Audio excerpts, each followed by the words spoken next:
Welcome, if you're watching, thanks so much, to session number 1 of group number 5. It's Five? fantastic. Yeah, what? Group five? Shout What? outs, everyone get shout outs go. I don't, Wah. if hopefully we get some people watching. If not, we'll probably catch on as we go. We'll see.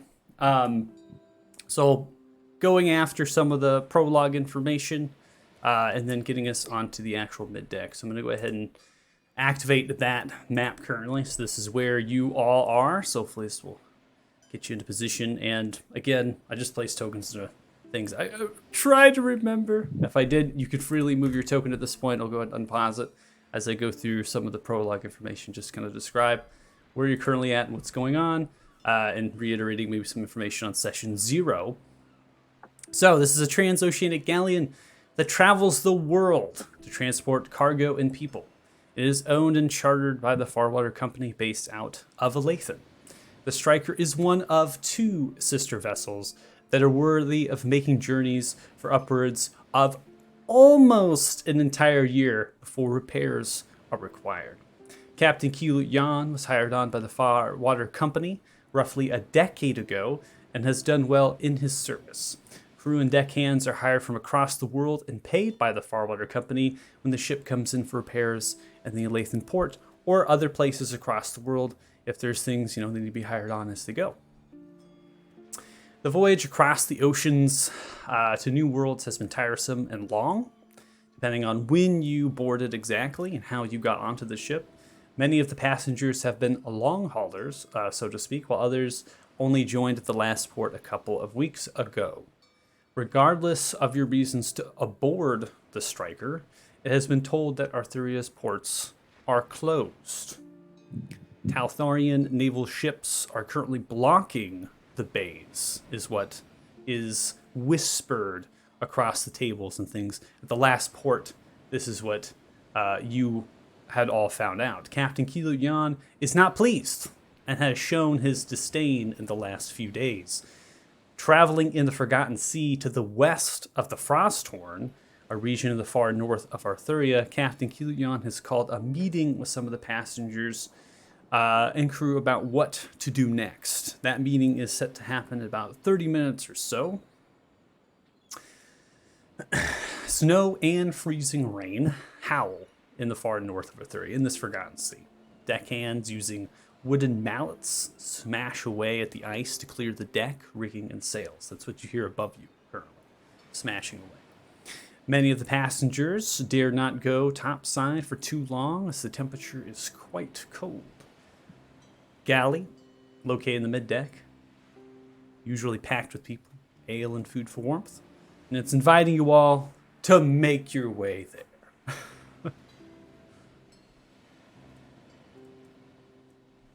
So if you want to freely move your tokens at this point, make your way for the galley up to the east side of the ship. So if you want to head right out of your quarters, cabins, whatever places you are. Now to give you a little bit based on we had session 0, you all are acquaintances with each other. You might have been passing by a little bit, talking. Might by chance catch the name once or twice, but not usually. And it's now coming to that you've all been kind of invited. You have that almost maybe that commonality amongst each other, but it's routine for all of you to sit around a table together and get food. Now, the cook's name upon this ship is named Mimi.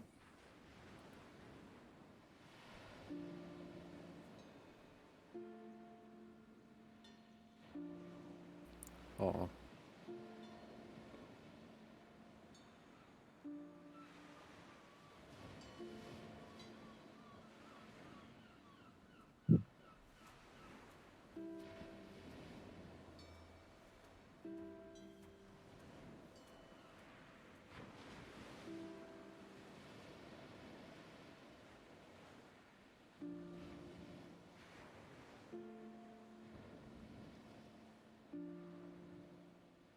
You'll see when you make your way up, you see that the galley is quite full. Lots of people here. The actual Striker, they make most of their coin off of traveling with cargo. Passengers, it's just the mid deck that the actual passenger cabin quarters are, is few and far between, especially for a ship of this size. See, many of them are packing around the tables, fitting themselves. If you ever wonder how to place your token down without fitting into an exact square, you can hold down Shift as you move, and then place. And you'll go between the squares. You'll be almost unlocked in a way. You can go half spaces. In moments, see the cook Mimi open the door, walk out of the kitchen, stride out to each of the tables, moving in between, comes upon the table here currently, sitting with Indigo and Rock. This person is quite stout dwarf, stands just rough of 5 feet high, tall, has kind of brownish blackish eyes, darker skin tone, wearing apron, a hat, purple cloth blouse, gets up to the table. What are you all having?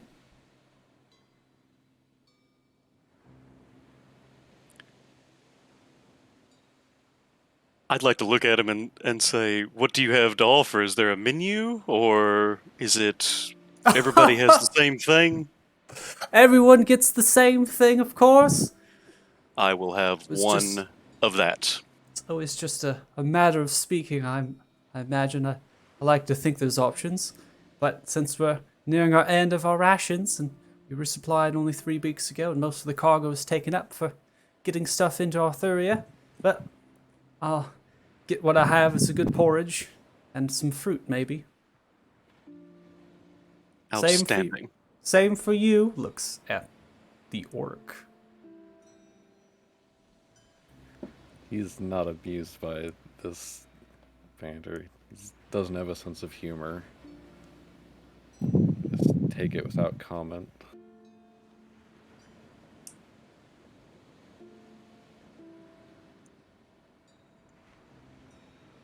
All right, well, I'll get your food. Continues to make way around the tables. Comes by you, Tardan. And for you? Oh, I'll just take the usual and just make sure that there's plenty of ale because I'm feeling a song coming on here in a little while. I've plenty of it. Well, get down to the last drop, we will. Get you an ale with that. Excuse me. Make way. Continue. People are asking for things and everything, whatnot. You're too much in space. Comes up to you. Our merfolk. Hello, Mimi. Hello. Same He's as not everything going else. to be singing this morning, is he? I don't know. I can't tell you that or not. Happened quite a few times, but ale is what he'll be having, and generally then they start singing. I have speculated for quite some time now. Anyways, I'll get you the same. You want an ale? I think I've lost my appetite. Oh, right. All right. Then. Don't mind me. Disappears into the kitchen. As Mimi disappears into the kitchen,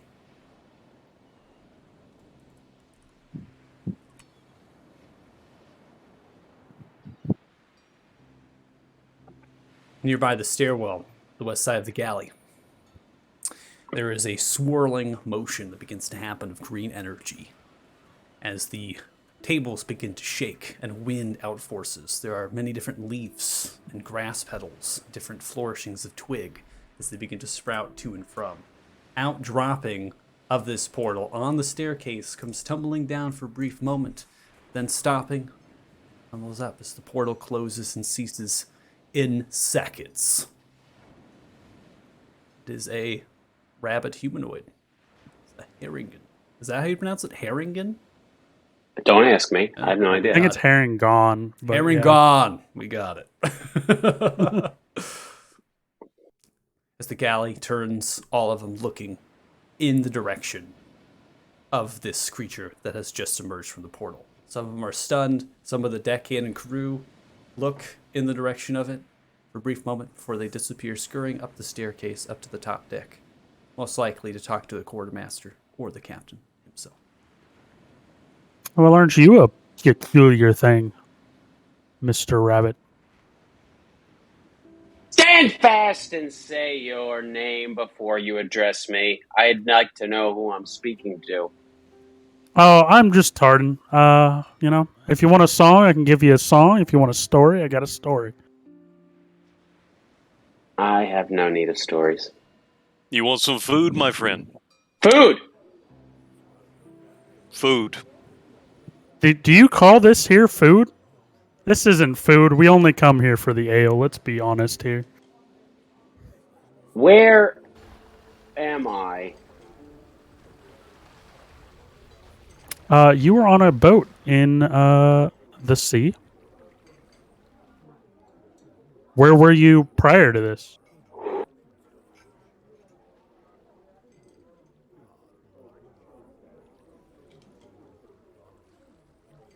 Far away. This is not where I expected to be. Does anybody know the quickest way to the Redwood? I don't think I've ever heard of the Redwood. Wait a second. Is this room moving? It is a boat. That is how they operate. Like on the water? Yeah. Do you get seasick? Ah, shit. Okay. That was a slight miscalculation. I'm sure it happened for a reason. I'm sure we'll be okay. And you see, he looks down to his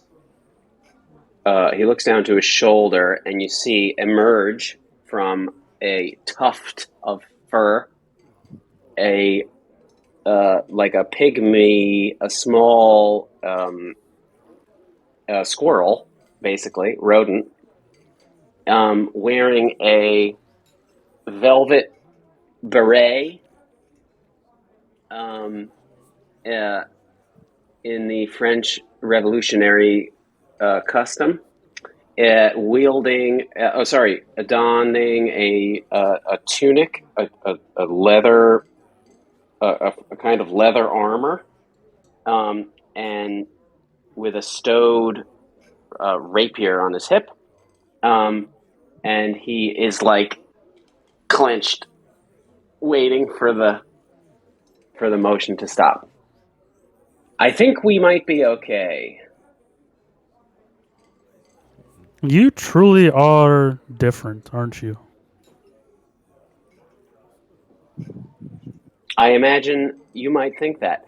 Allow me to introduce myself. What is going on down? What is this? All right, I want everyone, as the quartermaster Rhubarb comes down the staircase, seeing this passenger who is not actually supposed to be on the ship currently.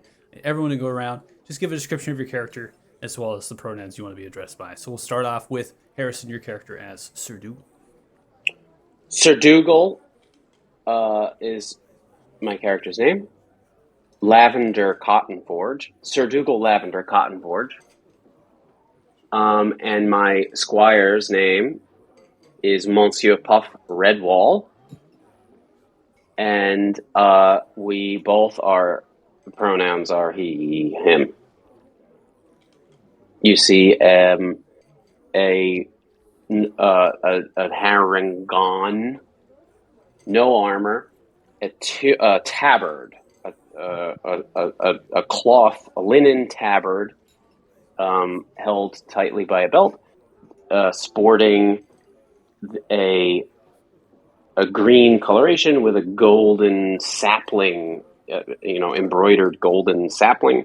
He carries a longsword and a shield, wears no other armor, although Puff is, Monsieur Redwall is like heavily armored as far as squirrels go.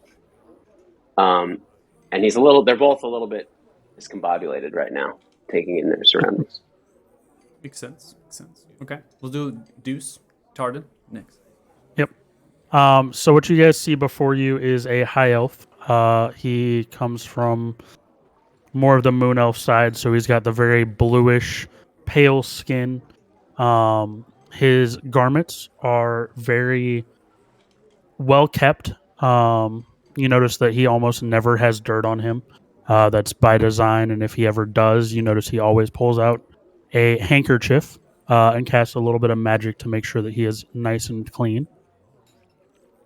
He is wearing, sorry, he's wearing a leather tunic. And as far as everything that is cloth, they're plain black, very simple enough to essentially be undergarments.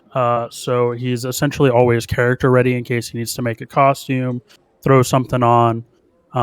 Those of you that have been on the boat with him are well aware of his flute, as he will whip out his flute and play a song whenever he gets drunk. That's kind of his go-to move to try to pick up the ladies or really anybody that he can, make a dime off of. And yeah, that's Tardan. Awesome. We'll go to Oh. we'll go to the what's up? Here's, No, I was repeating it. Tardan. go to the bottom table. Indigo.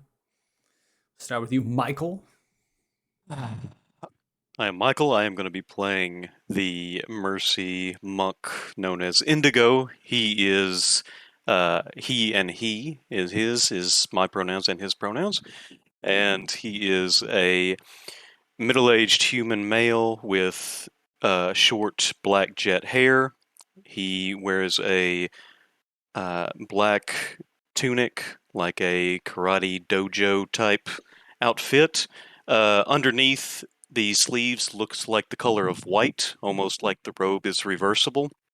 He has dark purple eyes and has a little bit of weathered skin, like he's seen combat. And he wears a satchel that goes diagonal from shoulder to waist, filled with various little pouches and kits and vials of mysterious liquid. And he is eating his porridge furiously currently. All right. We'll go to Marshall with Harak.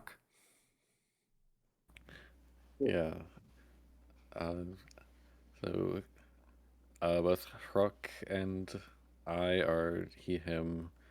Hrok is about, well, he's an orc, first of all. He's about 30, which I guess makes him middle-aged for an orc. He's dressed in pretty simple hide clothes. His skin is pretty rough and weather-worn, and he's always got a serious expression. So, just like me, very strong and serious. Strong, serious. All right, cool. Sounds great. And then we'll go to Will with Nerus. Nereus. Nereus. Well, naturally, saving the best for last. Nereus is a merfolk. He's rather tall, at 6'2". Is a lean build. He's always shirtless. He does have elaborate jewelry that he wears. He's not super social. He doesn't seem to strike up conversation with strangers, and naturally, his most defining trait is the enormous fin protruding out of the top of his head. His blue hair always seems wet, even though that's impossible, kind of glistening in the light. And if you've been lucky enough to be on the ship, you've probably heard him sing, and he has a hauntingly melodic voice that seems to threaten to bewitch, and maybe that's part of the reason he doesn't talk to people that often. He's he, him, and Okay. yeah. Cool. All right, with that, anybody else want to add anything to their characters? Everyone good? I think I'm good. What was Tardan's race? High elf. Remember, it's who's Rock gonna kill, the high elf or the Mhm. wizard? Right. I remember that now. IL. I don't know if we should fill in the viewers to this bet or this arrangement we've created. I think we should just allow it to gradually happen naturally. But yes, there is currently a Right. bet going on. The viewers, all the viewers need to know is that sometimes in the real world people die. Oh boy. All right. So Quartermaster, this character, Quartermaster Rhubark, is a character that you have seen before.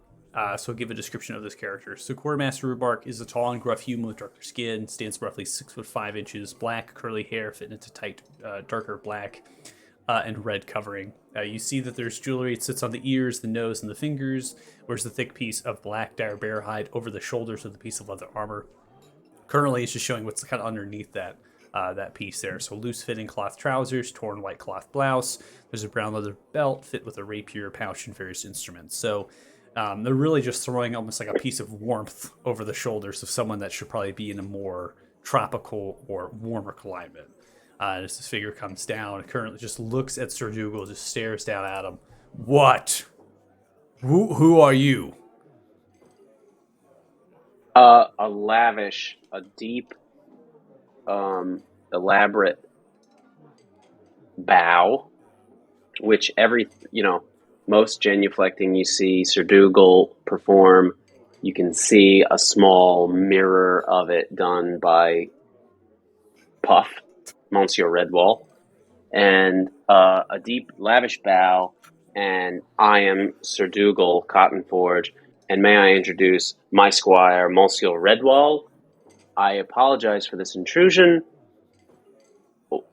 It was unintentional, and if you can just direct me out of your way, I hope to remain there. Well, Sir Dougal, you're currently on a ship, out at sea. So I heard no that real way to so leave far. the boat. Right. Why don't you sit in the Tried to galley? This is a explain that meeting- to him. Yeah, that's good. We got a meeting with the captain in about 30 minutes. Sir Dougal, you can come to that and explain what you're doing on this boat. In the meantime, make yourself scarce. I got things to do. Grumbles and leaves. Of course. It is dangerous to use magic that you have no control over. I wish I could say I was using it. It seems to have happened to me. In the same way a sneeze might, or a rainstorm. Traveling in that manner, I'm sure you're hungry. Care I to am join us? starving. Yes. Not to sound too, stereotypical, but you wouldn't happen to have any carrots, would you? I look over at the cook. Any carrots by chance Oh, in the Raw. pack? I might be able to get some carrots. It's not a problem.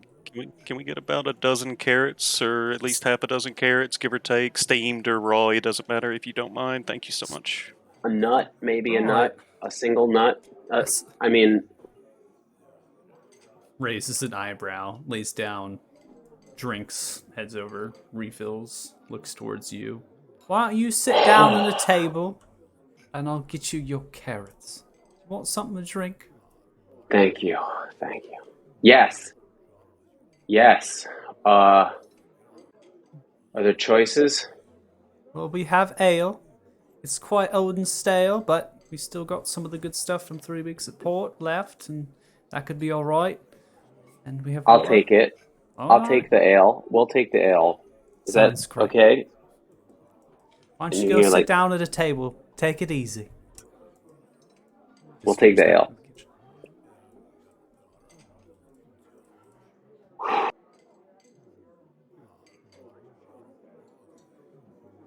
So, Mr. Rabbit, who did you upset to get here?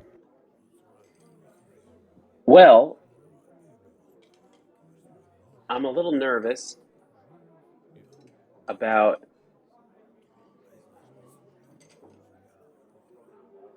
divulging the details of my mission.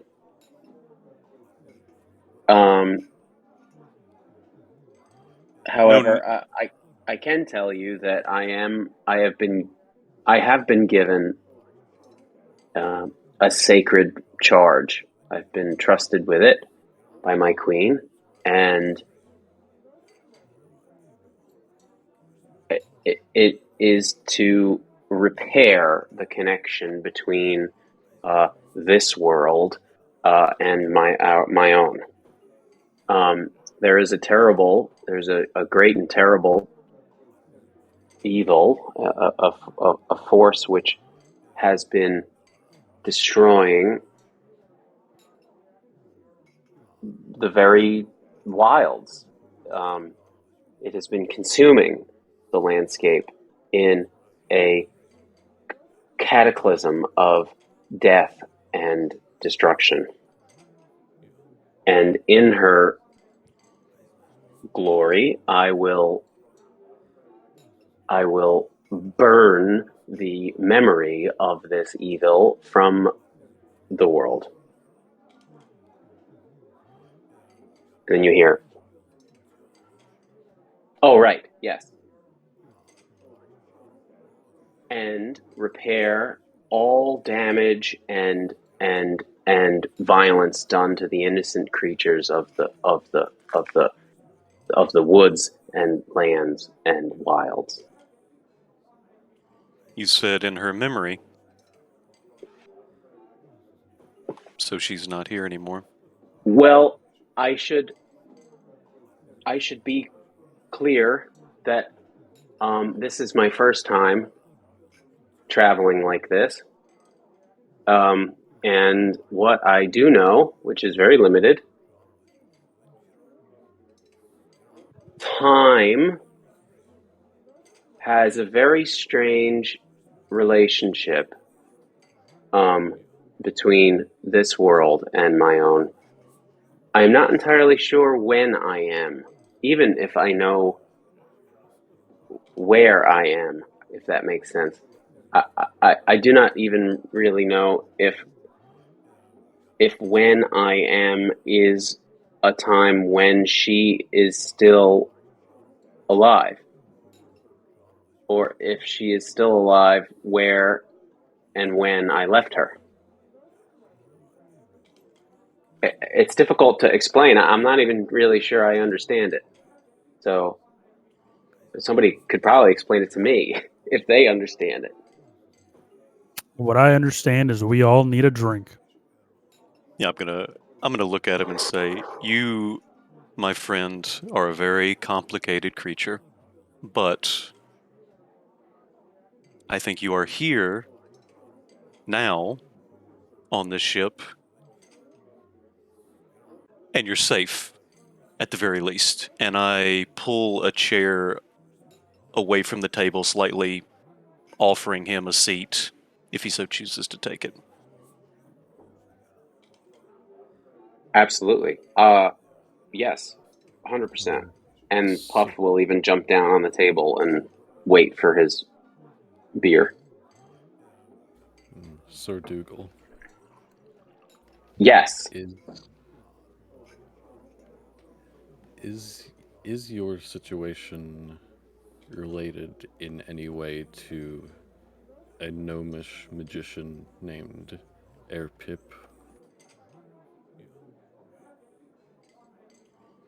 No. Not that I know of. I shouldn't say no. I don't know. That is good. I don't know. We have practitioners where I'm from, many of them, powerful magic users, but I am unfamiliar with that name. No. Good. Cook Mimi comes out. Begins to pour the ale, sets down the carrots in a large metallic pot, grabs a couple clay bowls, begins to spoon them out, similar to how the porridge was provided indirectly through some of that stuff, and begins to kind of get the carrots out. Well, here you are. Is there anything else?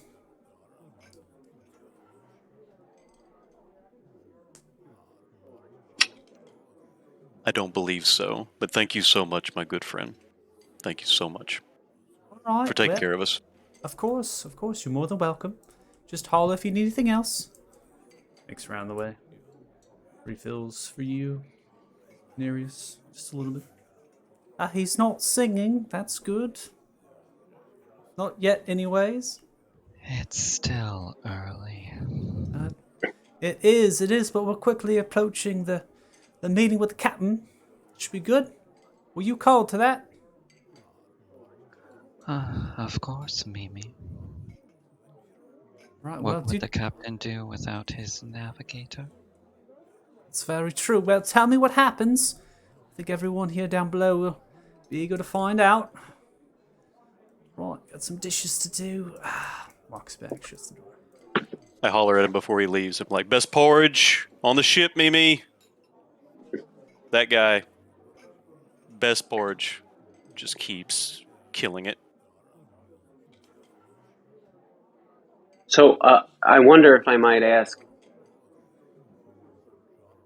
where are we headed?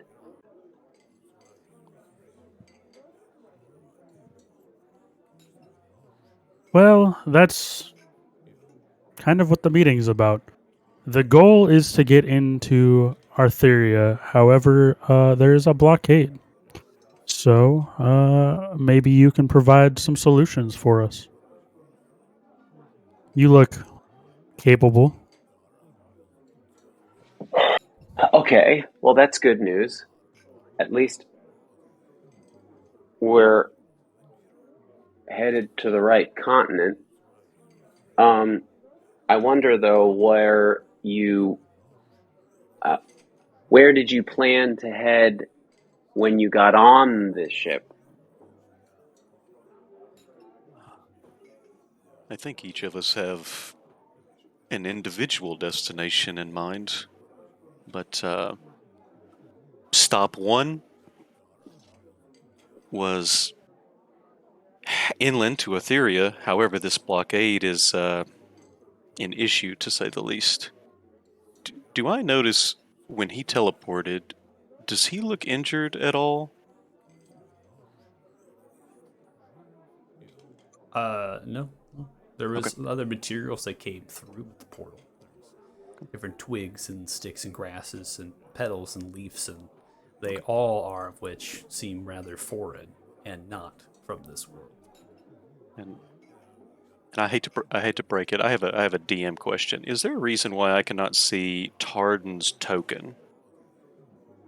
By It's a chance. top-down token. It's a top-down token. Understood. Thank you, sir. Tardan's token is currently a placeholder. Gotcha. You can see, though, that top-down token, right? Yes. Okay. Just want to make sure. Outstanding. Just if you don't see it, I saw then the we have a circles. I was problem. like, I'm counting all the people. I'm like, I got him. Where's the bard at? I need to know. Always keep your eye on the Giant bard. feathers in the I hat. gotta keep the He's I gotta dead keep an eye on already. this guy. Got it. And the That bet's was over. fast. That's awesome. Well, I suppose if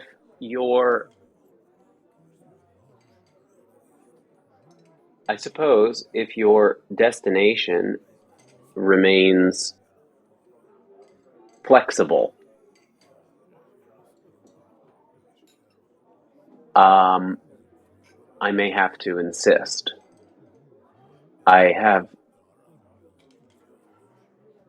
I'm going to say urgent business in on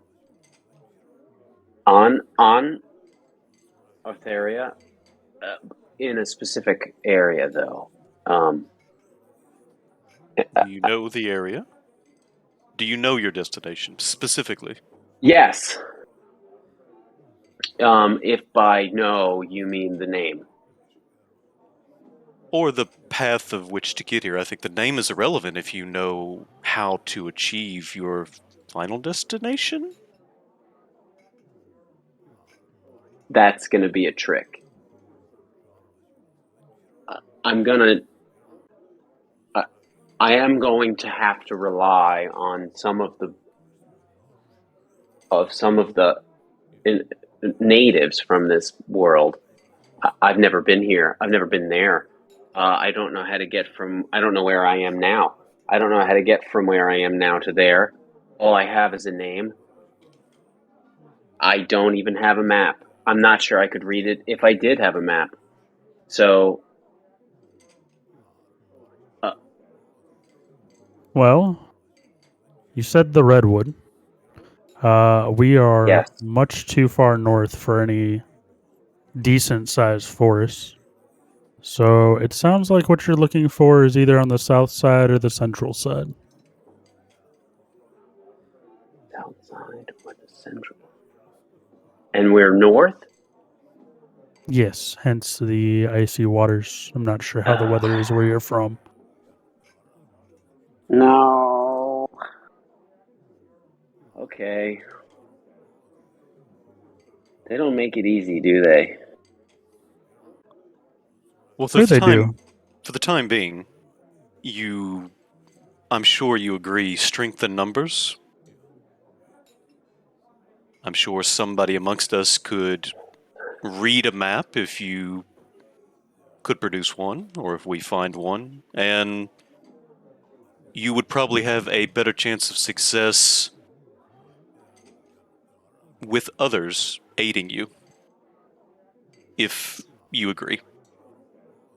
I mean, that sounds terrific. That sounds so fortunate. I can't believe my luck. I'm Then not it's usually settled. this lucky. And as he says it's settled, he kicks his feet up onto the table and whips out a journal and begins writing quickly. At a time, muttering to himself, snaps the book closed, shoves it back into his pouch, takes the last bit of porridge, scoots the bowl over, and sighs with a smile. That's one. 3. Well,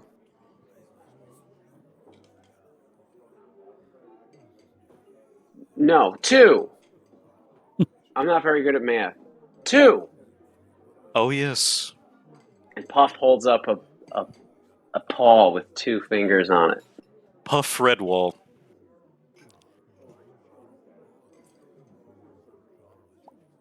Back in. He can be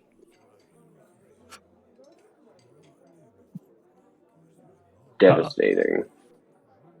at this time, Tardan is going to produce his flute out of his his sleeve on his right arm, and he's going to begin to play a tune. And he happens to look back toward the merfolk in the back as he begins to play his tune. All right, give me a performance check.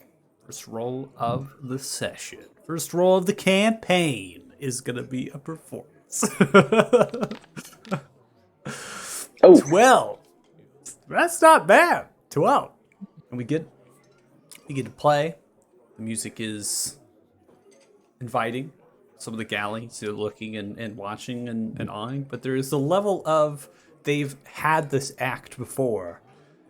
And they're almost conversations again. So they're listening and then conversations again. That's kind of what they're. I don't know the mindset what you're of talking about. Sir Dougal is clapping, and Puff is on his tails, bouncing on his tail, and drinking the beer. He's got his head down in a mug of beer, and then he's dancing.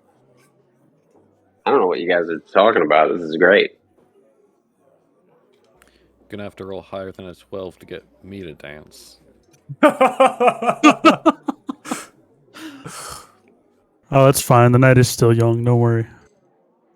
A few moments after you begin to the night play, is extremely young. there's the sound of a ship's bell beginning to be done, signifying that it is time for the meeting to take place. What is that? And Sir Dougal jumps up and draws his sword, and Puff draws his rapier. Oh, okay. Sorry. Puts the sword away. Puts the rapier away. Tardan is going to put his flute up his sleeve as he walks up to the top deck. Okay. So I'm gonna get tokens onto the top deck. I'm assuming everyone is coming. Correct? Indeed. No one's not going. Indigo will wait though until the merfolk, and he opens the door for him.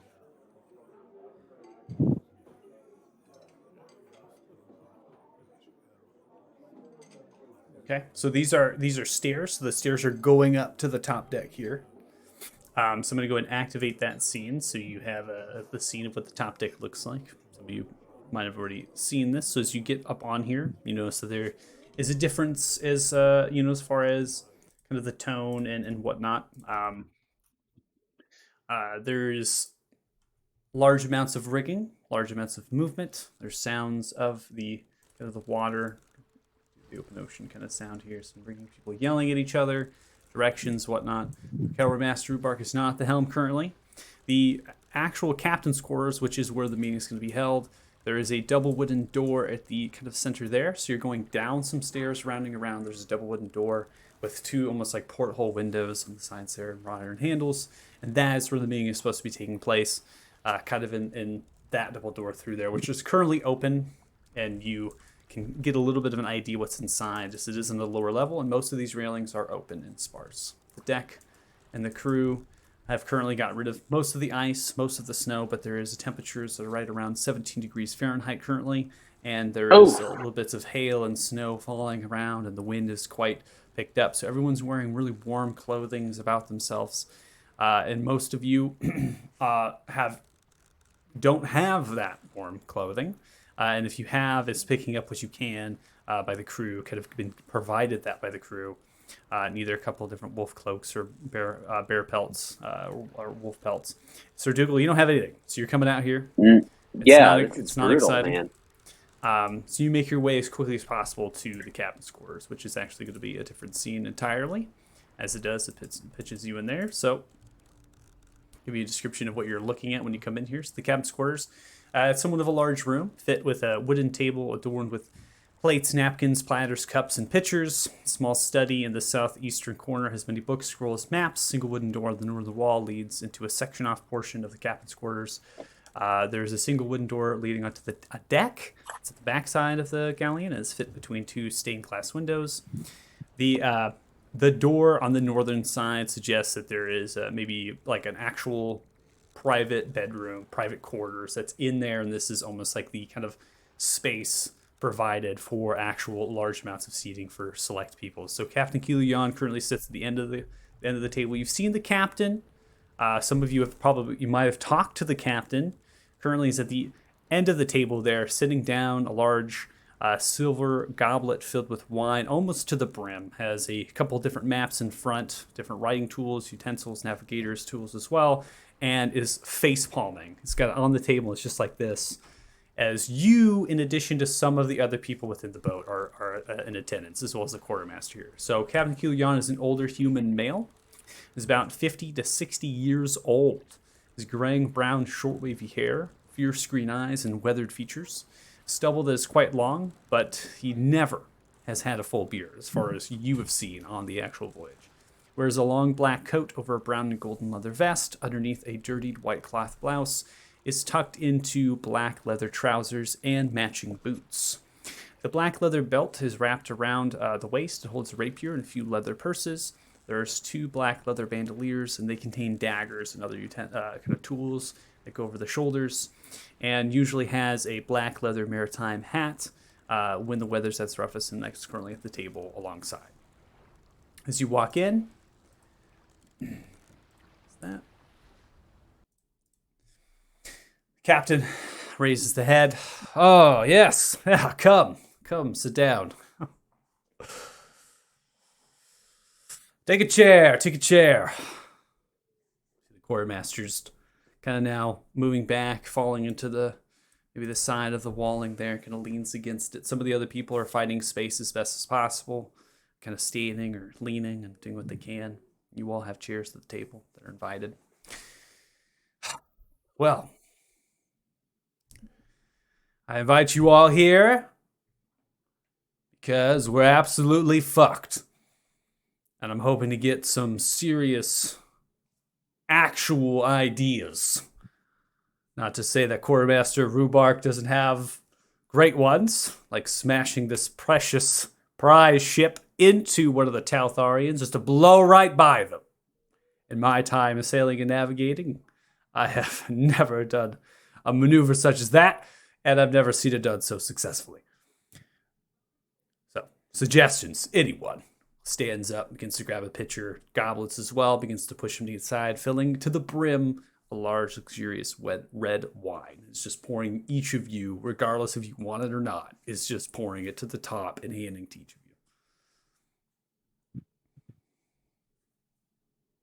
Well, what is the most pressing matter besides obviously getting through the blockade? I know Mimi said that we were running low on food. Yes. That's on the pitcher. Sits down. Grabs it. The biggest thing we have is the lack of materials to repair the boat, the ship. We are near an end. We had to fill most of our cargo hold full of shipments to make profit. So as we ran low on the materials to repair, such as sails, rigging, fixing up holes, we filled that with goods that we planned on just getting to Alathan. That was the objective of the striker. Now, sister vessel the Wrecker is about half a mile in front of us. A similar situation. Between us both, even if we were to catch up to each other, currently we're in kind of a current. We're coming up the Eye of the Blessed. And that's going to really determine if we veer off course or we head into the bay. Even if we were to dock at the Isle and link up and give each other supplies, we're not going to find anything. And that Isle has got nothing. So, we have to really understand is that if we decide to stay out at sea, each day that we're at sea, more likelihood that we're going down. Some hole happens, some puncture, bad weather. I mean, we're currently having to stay up most of the day, a couple of hours extra after the noon when the sun's at the top, just by being in the Forgotten Sea right now. Fixing up the icing, getting rid of that. Crew's getting tired, getting wary. Food, I think, is the least of our concerns, given what we report not too long ago. We were able to get enough food that should be able to sustain us for at least a month.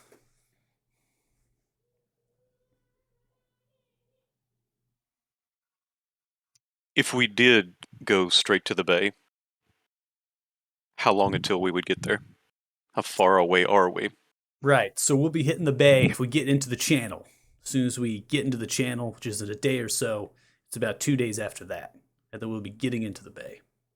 Is there an alternative port, perhaps? Maybe a city of equal distance to the north or the south? Unfortunately not. Right now, the closest bay that we have is the Frosthorn. That doesn't have a port that's suitable for a ship like this, nor really any ships for that matter. We'll probably wreck ourselves to the ice before we get up to the massive 500-foot bluffs that encompass that bay. The closest we have is Lathan. We can turn around and set sail for another continent, but that's not going to change our problem.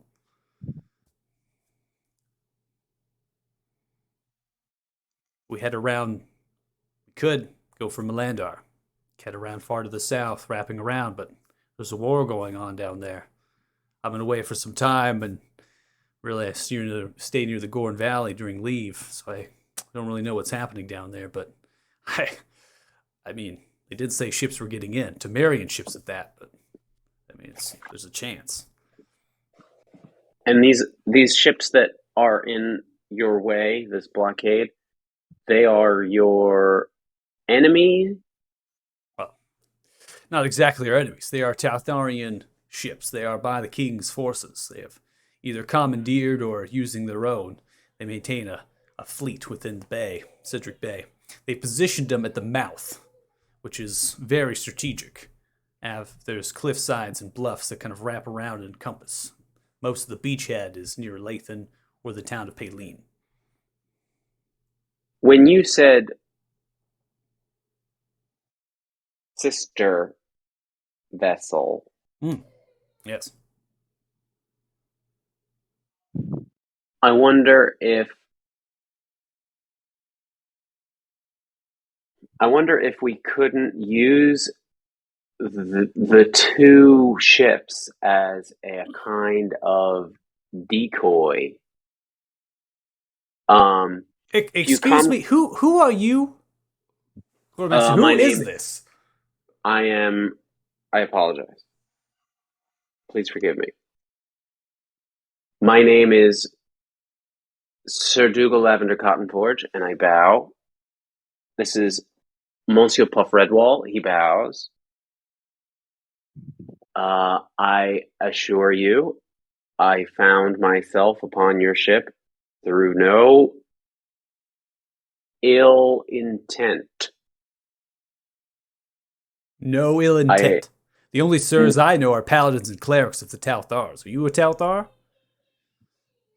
I am not. Oh, well, Captain, if I may, Nerus, he's speak. What's up? He's what you call a stowaway. A stowaway?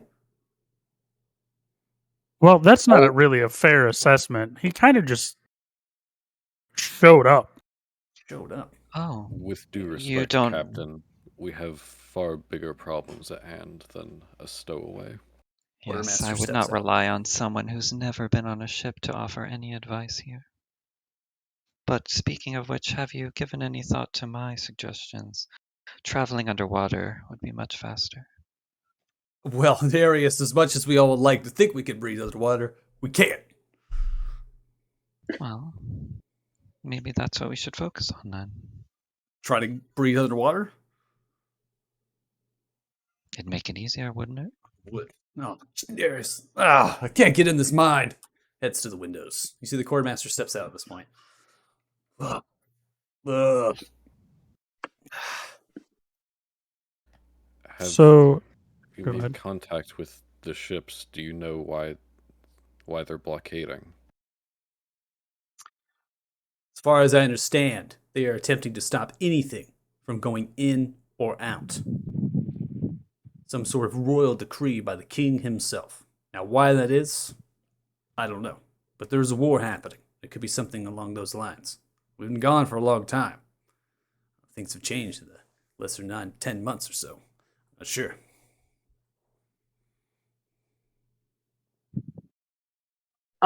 At this point, you see, Sir Dougal's going to face the merfolk at the end of the table with a little bit of attitude, and he's going to say, "I don't need to know anything about ships to know how to evade a predator. I've been doing it my whole life. One of the first maneuvers you learn, run in opposite directions. He can't go both ways. If we have a sister vessel, one of us draws away the predator,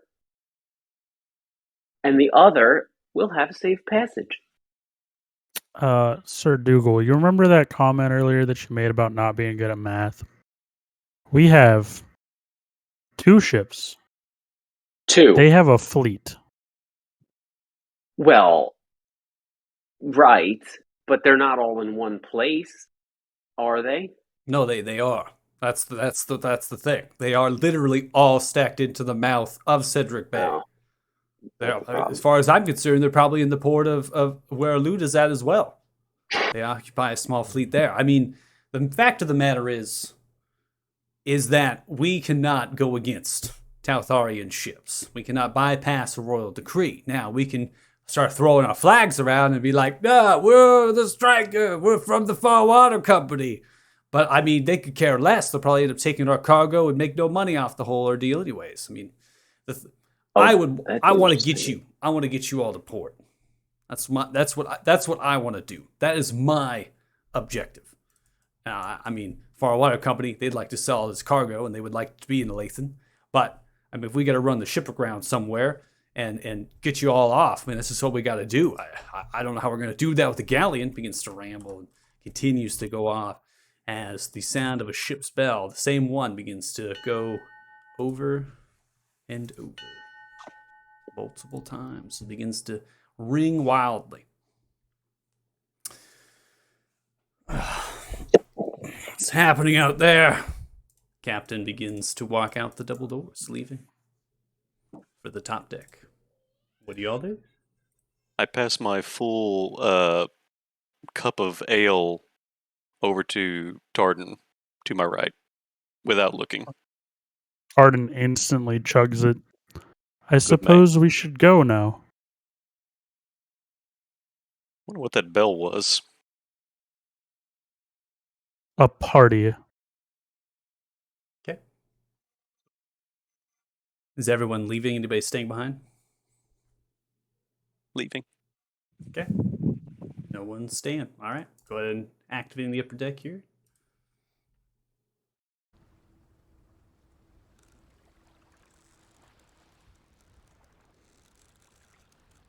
Anyone see the captain? I go ahead and put on some wind howl music.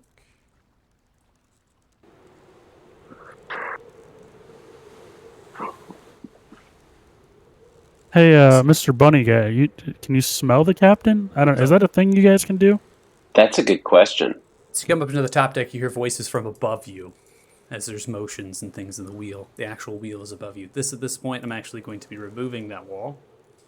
So you can kind of see above.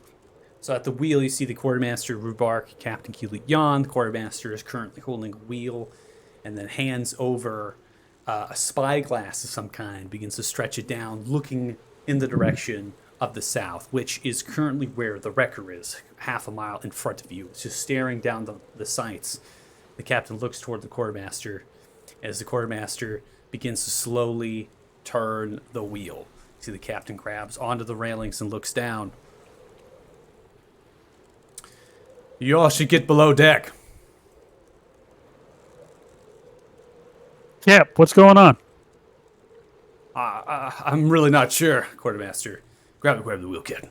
You begin to switch places. The quartermaster goes and grabs and looks, stretches out the spyglass and stretches down the best that he can. Does another take at it. Folds it. Whispers to the captain. Very silently whispers. Captain moves back, switching places. Yeah, you all need to go below deck now. No questions, go. All right. No need to be pushy. Why?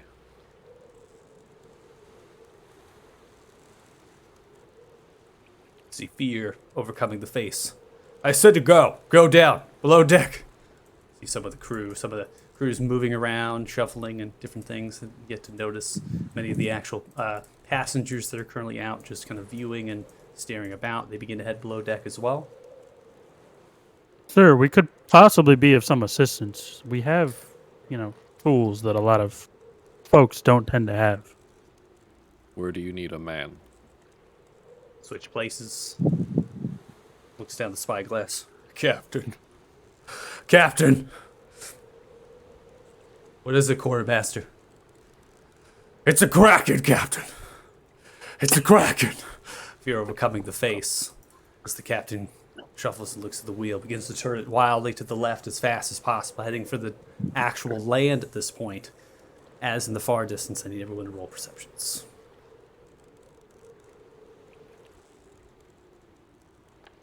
Sir Dougal says, "What's a kraken?"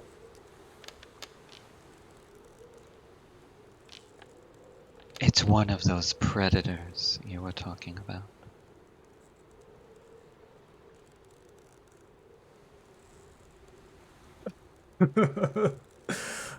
Harrison, your character's name is so long that it shuffles all the text down my screen. I thought about doing doing a junior or the third or Let it happen. Let It's the name fine. be as big as I possible. think it's fine.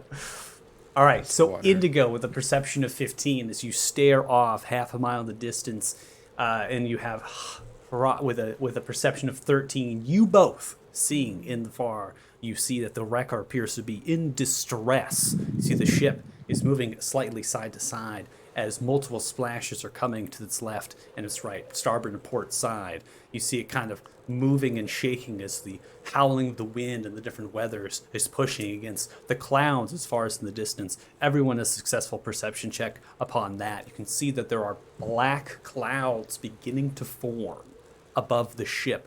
And then as they do, they almost emerge from one point and shovel outwards. As they begin to shovel outwards, there's accompanying of this pink and purple lightning that begins to trace through the actual clouds itself above the ship. Wildly, you see they're beginning to turn as fast as possible the actual ship here. And as they're beginning to turn it wildly, there's creaks and there's moans and there's different things that are occurring upon the ship from taking this amount of maneuver. They're yelling orders and instructions to the rest of the crew to move the rigging and move the sails to adjust for that. But the wind is harsh and it's quite difficult as they're moving the actual ship. There are motions and sounds hitting the boat. Our boat. Your boat. As they do, you hear large amounts of thuds on this side of the ship. As you're hearing more hitting into the boat, kind of lashing themselves, smacking into it. What do you all do? I'm going to walk that way and check it out.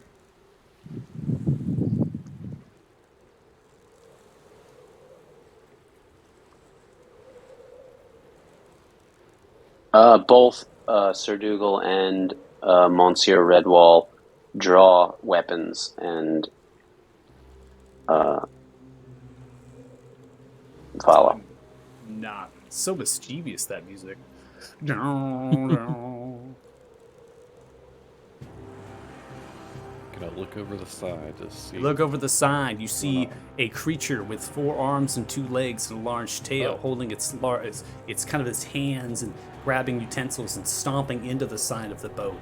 It's currently only, I'm going to go ahead and do elevation, denoting from where the top deck is actually 10 feet below the rim. As you stretch looking left and right, you see multiple of these figures, all in similar distance below, as they're just about 10 feet below the actual railing of this top deck, moving as they're kind of stretching and climbing up.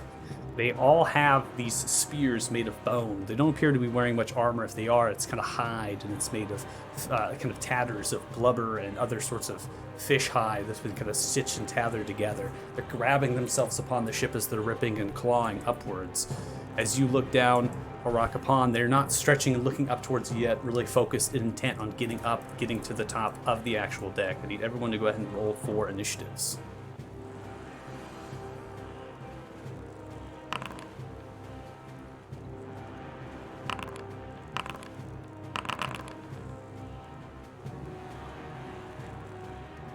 All right, all rolled up. Gonna go ahead and begin combat, starting up with Ingo, round 1. First combat of the campaign. First combat of the campaign. I run to the edge and jump off. No, I actually will go...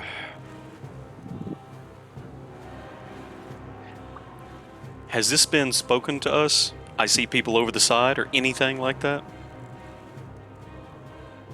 Tardan would have let you know that there's weird creatures that are trying to climb aboard.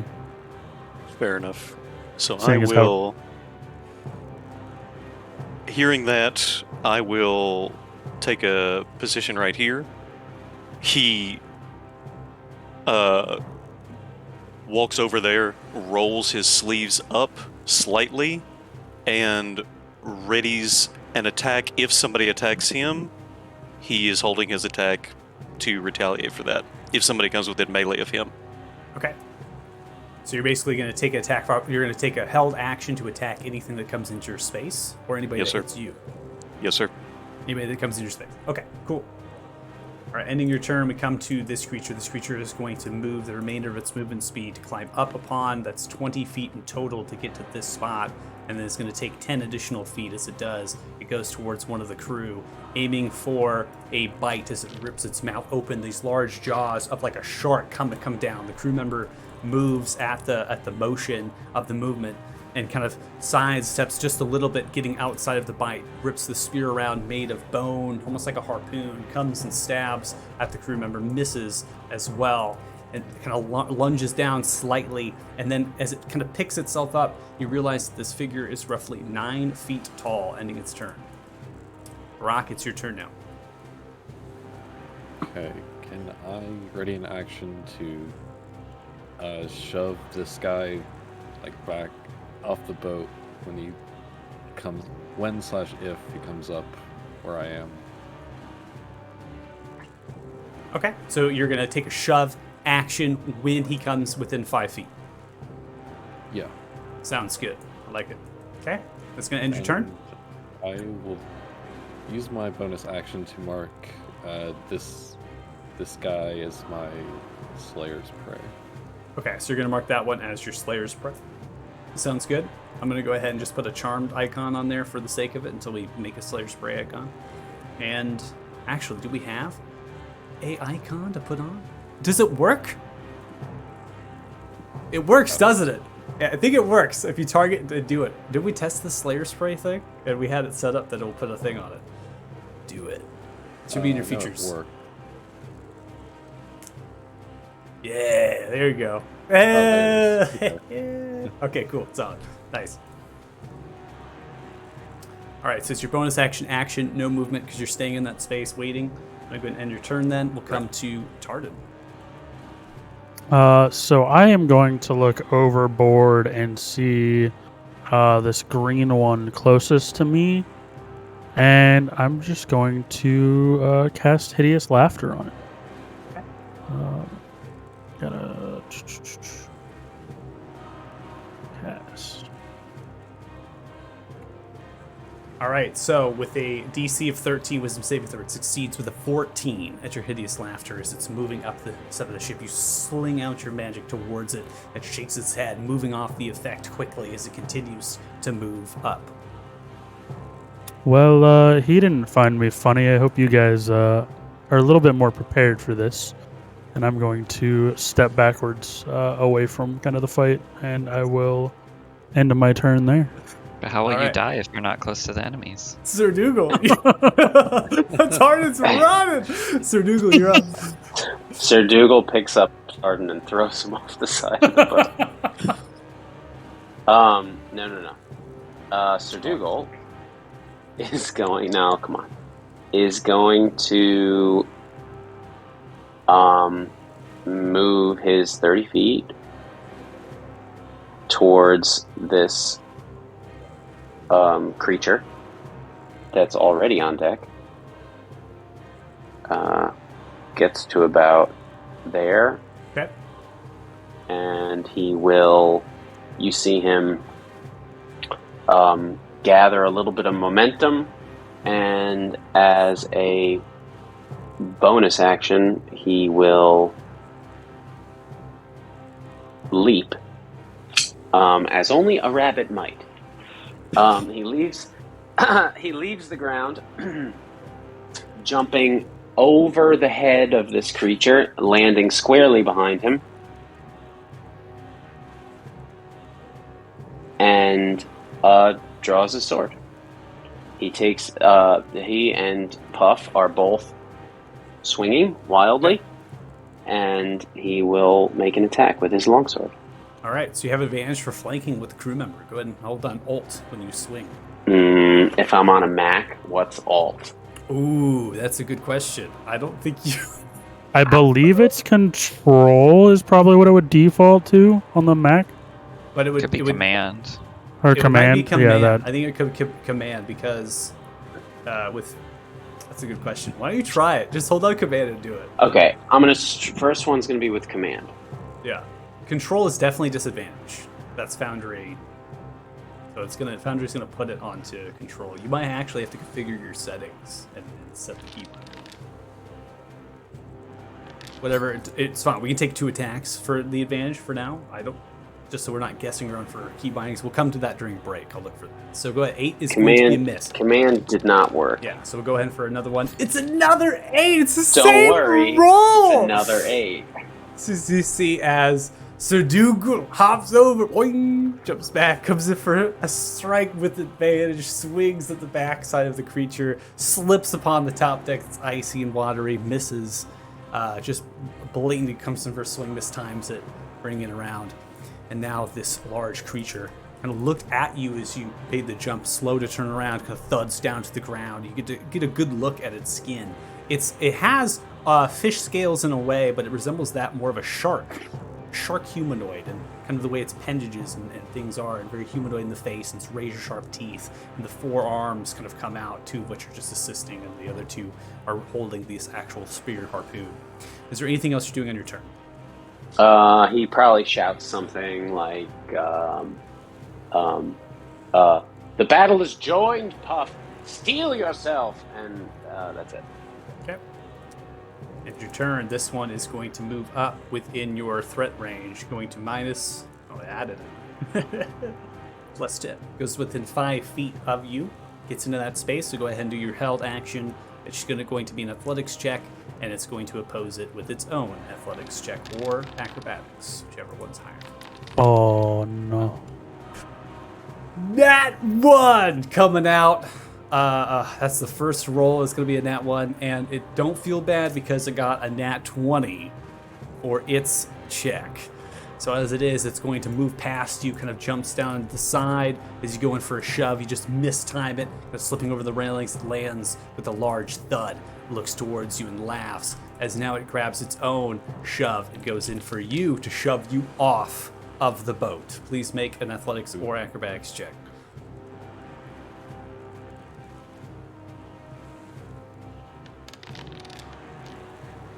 $16. That's going to be easily enough as it kind of grabs you with its 2 other arms underneath and begins to kind of shovel you a little bit. You're able to take and push them off. And so doing this action for this creature is entirely up. It's going to kind of shift around. I'm going to put it in that space right there since you're kind of between the railing and whatnot. It's almost moving to kind of pin you right and kind of shove you still off. But that is going to be the end of its turn. We're going to come to this creature. This creature's going to use the rest of its movement speed just twice, sneak of 20 to get to here. And then it's going to move within your threat range, Indigo. So go ahead and take your strike. Okay. Boom. Ooh. Hover over and press T for target. Boom. And got it. Boom. It's going to be a 19, which hits. That is going to do 8 points of bludgeoning damage as you come across, smashing into the side of its face. Makes this kind of this squishy noise as you come around, and you hit this massive piece of cartilage, suggesting there's not many bones within this creature. You come across for your attack. Gotcha. And can I do my additional, the 1/2, or is that only that's not on a held action? Not on a held action. You cannot hold your bonus. Gotcha. Comes All right. across with its bite towards you. As it wraps, opens it up. It's going to be an 11, which misses. Then it takes the harpoon, the actual spear, tries to drive it into you. That's going to be a 17, which hits. It'll be 6 points of piercing damage as it drives it into your chest, slightly to the side, as you're able to get out of the way from most of the damage, and pulls it off as it looks towards you. It laughs and smiles with these teeth, and it looks left and right. That is going to be its entire movement. Now it's going to come in and circle you at the edge of this railing. It's going to take a bite towards you. Rock. It's going to be a nat 20. It's going to deal 8 points of damage to you with a nat 20 with the bite. And then it's going to come in with its spear coming in for a strike. As it bites down onto your shoulder, driving in the spear. It's going to be 8, which misses as you're able to kind of hold back the spear and pinch it down in a very close quarter combat here. All right. We now come to Nerus. All right, well, move. Let's see.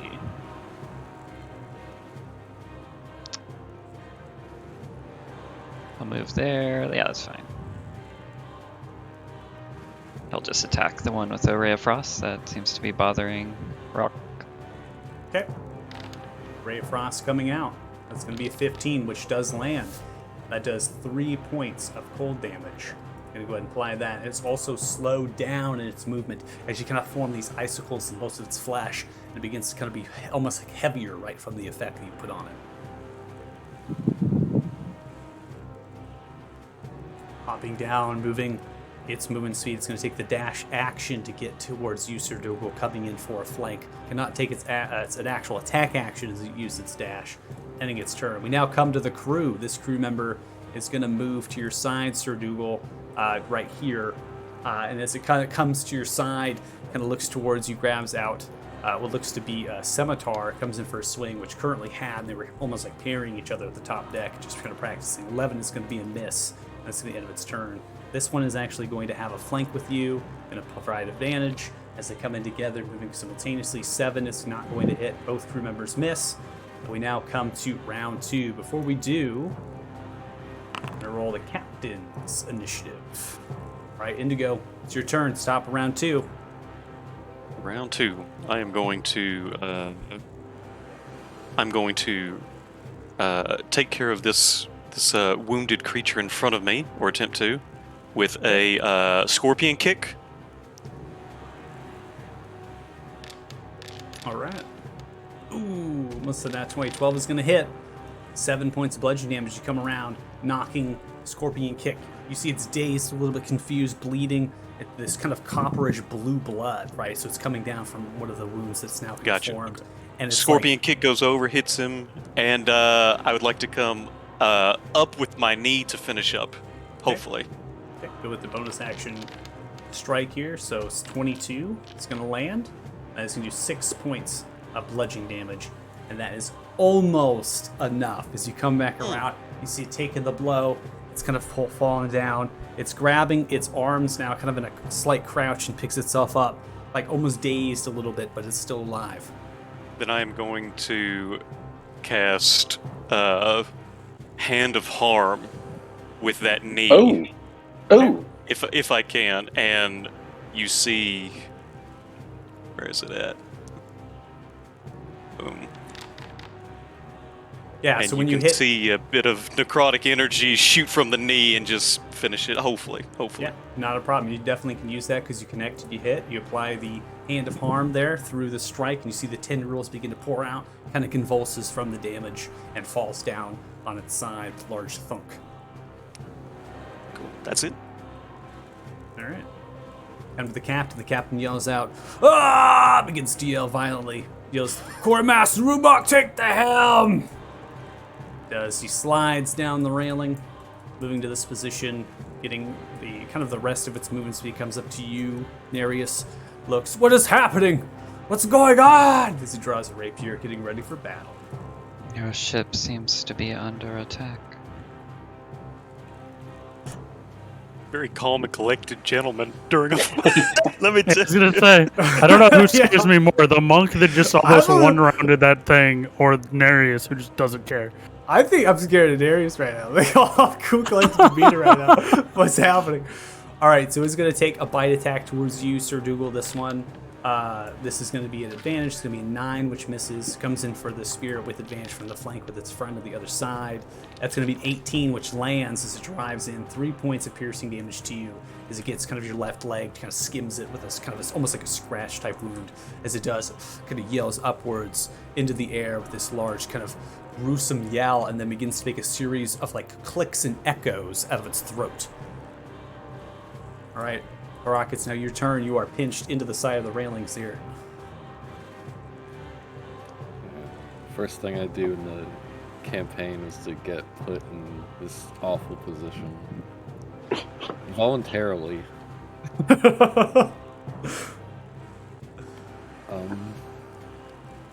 Actually, just so I know, is this ship currently in an area where there's a wind of moderate or greater speed, at least 10 miles per hour? That's correct. There is that happening right now.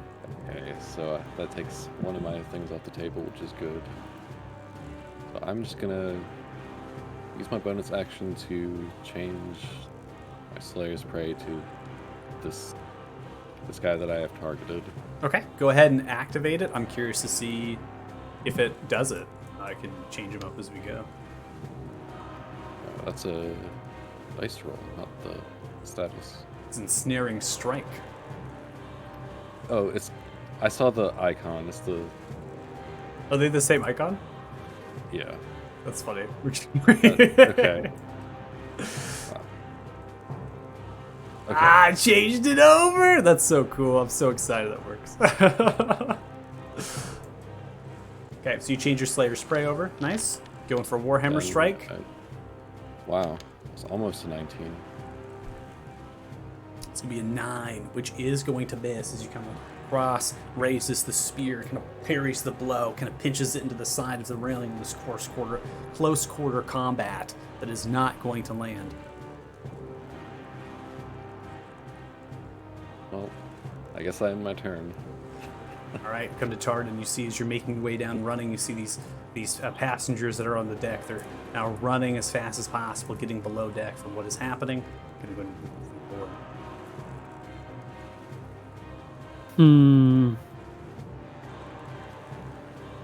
I'm gonna take a 5-foot step this way, out of everyone's way. I'm gonna go ahead and use a Vicious Mockery on this one near Rock. Okay.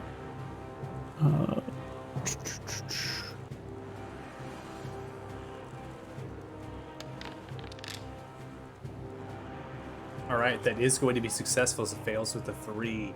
You provide only 1 point of psychic damage to it. However, it is blighted, or I should say, your words cut through it and looks towards you and snaps its attention for a brief moment, which is going to give it disadvantage on its next attack. Awesome. And I will end my turn. All right, Sir Dougal, you are surrounded. No flank currently. It's your turn. Perfect. You see when the spear drew blood on Sir Dougal, there was like a violent reaction, and his ears got shorter. They actually change shape, shorter. His fur gets darker. His very rounded over paws get these long, elongated claws coming out of them, and he lets a deep, like a grunt out. He gets a little dumber, and he will rage. It's like it gets a little dumber. That's like one of the best descriptions. I don't know how. Whoa, that's not going to happen every time. I gotta not do that. Oh, the long description? That is Yeah. a huge description. Yeah. That's not going to do that every time. We got to tell the viewers what we're doing here, right? Long description Yes. for all of you. So. Rage. Basically, Sir Dougal enters a rage. His rabbit form. I mean, he's still a rabbit. It's just he's slightly less rabbit-y, rabbit-esque. And he's more rabid. Yeah. Like feral? Exactly. Feral. Like feral? Exactly. He's now a rabid rabbit, and he will swing. And I think I googled it. I think it's option for Okay. everyone watching this episode to Option. find this answer. Try option. For our Mac viewers out there, please try For our- option. Get Yeah, on for our in Mac and- viewers that are going to be playing at the Foundry Virtual Well, Tabletop, maybe we please should try it We love you Use too. option. It worked. It came across. 20 is gonna hit as you do 5 points of slashing damage to the creature. That is +2, and they get +2 from obviously from the swing because you're in rage. So you come across, slicing into it directly across its abdomen, splintering some of its flesh as well as its armor. Kind of looks towards you, makes these series of clicks. This kind of launches at its teeth, angered that you struck it. That's it. He says something like, "Puff, I hope you're taking notes," and that's it. Okay. Come to this creature. As it's pinched, it parries it down. You yell the words at it. It kind of shakes them off. It wants to get Harak off of this particular the boat here. And it's going to make an athletics check to shove you off again. This is going to be a disadvantage. I know that probably For Vicious Mockery, I think it's just attack rolls, but I consider this an attack action is what it's attempting to do. So that is going to be an 8. You succeed with a 13. As it does, you pin yourself back in, continues to shove you off. It's making a series of clicking and motions towards you. And as it does, it kind of shoves you in one last attempt. Still, you succeed, and it's going to end its turn. Now come to this one. This one on the side here is now going to take the disengage as it rotates around, moving 5, 10 feet, goes to there, gets into that space. As it does, it rises up, raises its spear on left or right. Does it disengage? That's going to be the end of its turn. Nerus, it's your turn. When it clips by me, can I jab it? It took a disengage, so it does not take attack Oh, that's right. opportunities. Yes, sir. Yes, sir. Sorry about that. Very good. Oh, hello. Hey, Nerus, is this one of your people? That's racist. It's a fish. You're a fish. What do you mean? My God. That's so good. That is so good. It's racist. All right, Hypnotic Gaze. You are going to, it is going to fail with an 11 at DC 14. I'm going to put the So you just see Nerus is starting to sing, and the guy just stares at him. I've got him, elf. Moving side to side as it does, it lowers the spear down and almost uses some of its other arms to grab these illusionary effects you don't see. It's going to be the end of your turn, and we'll come to this one. This one is actually going to rotate, turning its attention to one of the crew members. Going to go in for a bite. That's going to be 14, which lands, deals 5 points of piercing damage, biting into the shoulder, and then takes the spear and tries to drive it home through the center chest. 21 is going to hit, just only 2 points of piercing damage, as it's just kind of the skin of the actual chest, maybe to the right or left side. It's going to be the end of its turn. Now come to the crew, which is now going to attempt to shove it, push it away. I'm going to roll opposing checks here. And is going to be successful. It is going to take it and shove it into this space as it moves it, hitting it back into the railing with a shove, and gets it off of your back, Sir Dougal, and now goes like almost back to back with you and ends its turn. Getting advantage, we're going to see a scimitar swing from the other crew member to your flank. That's 17, which hits. That is 7 points of slashing damage on that one, cutting across its backside with a large slash and a swing. Ending its turn, we now will come to Indigo. Indigo will readjust his sleeves real quick and walk slowly this way behind this gentleman and say, I'd prefer if you stay on the ship, my friend, and I will attempt to jab twice right into the back ribcage of this creature. Okay. You get advantage to hold down Alt. Hold down Alt. Oh, keep on forgetting that. Target and Alt. Boom. 19 is going to land. You do 8 points of bludgeoning damage as you drive directly against backside here, so its back's towards you. Come across. Okay, and then the second strike will be a punch at exactly the same point of connection from the first one to just keep driving it in. Just drive it in. I like it. All right, 19. It's going to land. Does 7 points of bludgeoning damage. Come across to the same point. You hear bone fragmenting inside of its interior body. It takes the blow, falls to the railing to the side, holding it. As it does, it kind of moves and rotates a little bit, but it's hard to, and it's near death. And I am going to Hand of Harm that as well. Okay.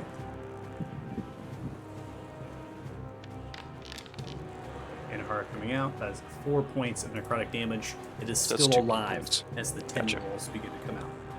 Gotcha. Okay. Keep going. And that is it. All right, we come to the captain, Kilut Yan. Sign of sees, almost comes to the side right here, and just stares and just looks and hears you calling Nerus and just kind of shakes his head. No, and then just moves past, running forward, comes in for the rapier towards this creature. Is going to land with a nat 20 for the captain, Kilut Yan. 17 points of piercing damage. as it goes directly driving straight through the creature. As it drives, continues to drive and pushes it onto the outside, throws it off the boat. This is my ship! It's kind of yells and almost like a victory cry, ending its turn. Get off my plane.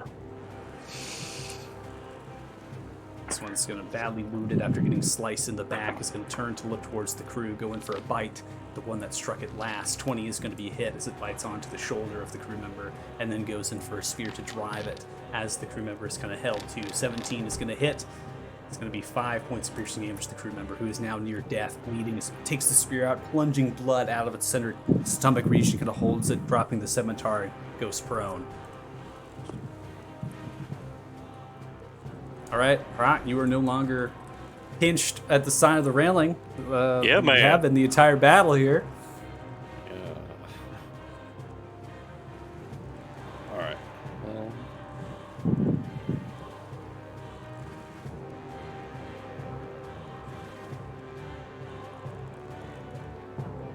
All right. I'll move up here and attack. Oh, well, first use my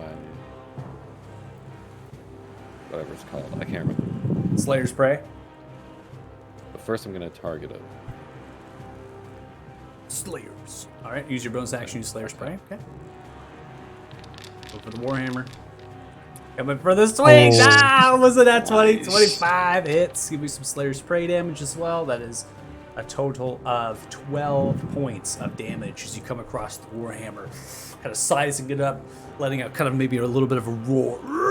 Smashing into its head, exploding it in multiple fragments of bone and fish guts. It slides across from the blow. Okay, I think I have 5, 10, 15. I think I have 5 feet of movement left.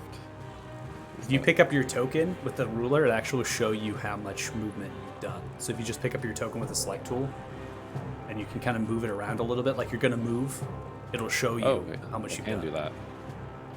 Okay. Then I'll move onto this guy's body, I guess. Okay. And end my turn. End your turn. Tardan, you're up. All right. I'm going to look at Nerus after our little conversation. And seeing that none of the other fish folk are close enough, I'm going to take a 5-foot step behind it. And I am going to, on the edge of my pants, I'm just going to kind of stick 2 fingers into the inside of my pants, and I'm going to pull out a rapier. However, it doesn't have the guard on it, so it's almost like it was just a needle that was down the side of my pants leg. And I'm going to ready an action for as soon as it looks like it is no longer under Nerus' control Okay. to attack it. Okay. All right. Sir Dougal, you're up. Sir Dougal is going to run at the fishman, not enemy. I don't want to be accused of the R word.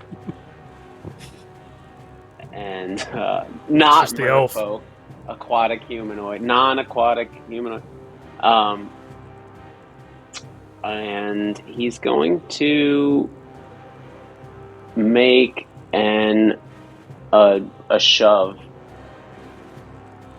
an attempt at shoving the fish creature up the side of the boat. Okay. Go ahead and go for an athletics check. It should automatically give you advantage because you are in a range. Let's see.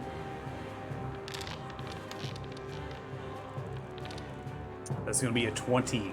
You succeed on shoving it off of the boat as you grab, giving kind of a. You can. I would probably say with your feet. I'm going to say you probably kick it off. I mean, that's almost what I'm imagining a rabbit would do. That at this makes point. sense. Kind of Like jumping I up in the air turn and away kind of from buoying it. him. Yeah. My hands go on the ground and I kick him off the side of the.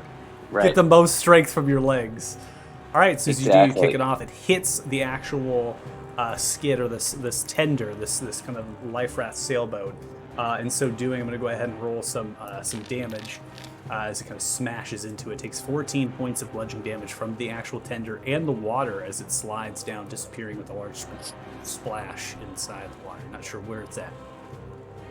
And then with my remaining 20 feet, is that 10? 20 feet, I'm going to head back towards the merfolk. Okay.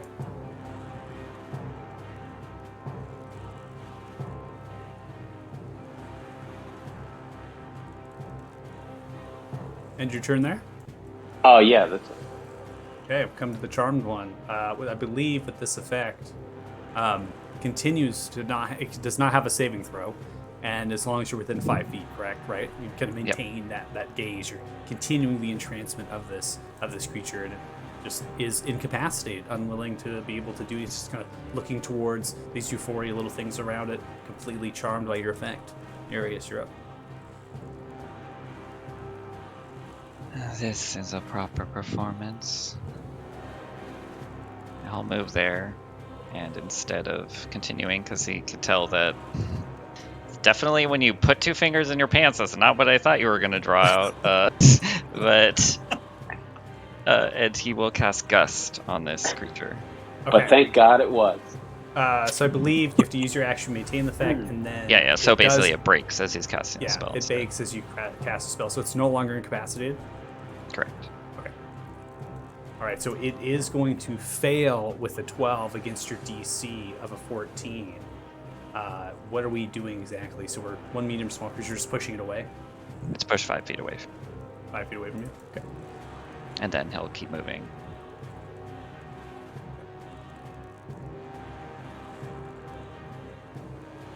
But I think that means Tardan can make his... Yep. You see it kind of comes to life after being pushed 5 feet, gains this vigor, and you come in for a strike. I am going to give you advantage for this strike, as it is surprise, just positioning of where you're at. Didn't realize that you were there before, so because it's been incapacitated. 22 is going to land as you come in for a stab, 6 points of piercing damage, driving it directly through its quadricep of its left leg. Kind of lets out this groan as it kind of unleashes its teeth upwards, angered. Now revealing itself about 60 feet down from the water, begins to trudge, moving up the ship again. Now it's about only 30 feet as it is. It's coming up, bleeding profusely. This one that you knocked off the boat from the crush of the bludgeon damage, but it is still there. Come to the crew. This one is going to run back, moving 30 feet, comes to the edge of the railing, taking a dash, and it is going to be going down below, potentially to fetch more crews. It looked towards the one that's prone, and it's, I'll get help! You just continue to run down. This one is wounded. It is actually going to crawl all the way to get to the edge of the railing, come to the side of it, just lean slightly, and ends the turn there. All right, so before we get to you, Indigo, at the top of round 4.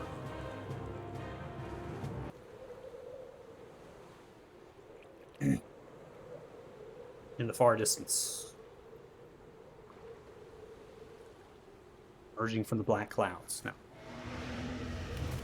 you hear the roar of a creature coming from the black clouds. Appears to be a massive, easily 150 foot long, length, elder great worm red dragon.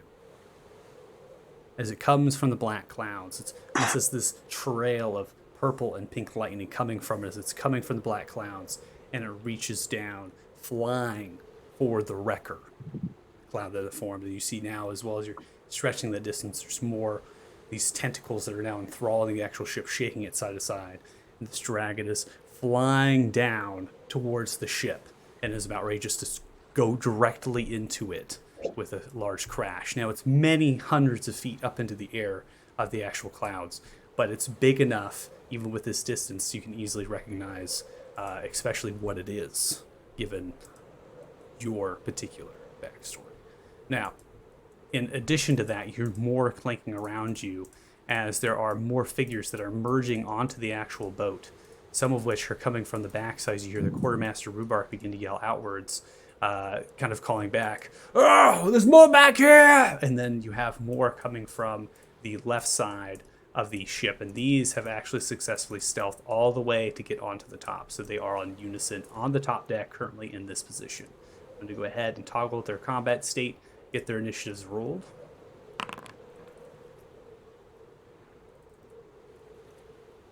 We're going to go and unpause it. Back into music. Indigo, round 4. You're up. Round 4. When I see the dragon, I just shake my head and kind of mutter, "At least I wasn't on the ship again." And I will pat Tardan on the shoulder as I pass by and flank this guy, and I'm going to give him a double jab right into his spine, square into the middle of his back. Okay. Do you have advantage from the flank?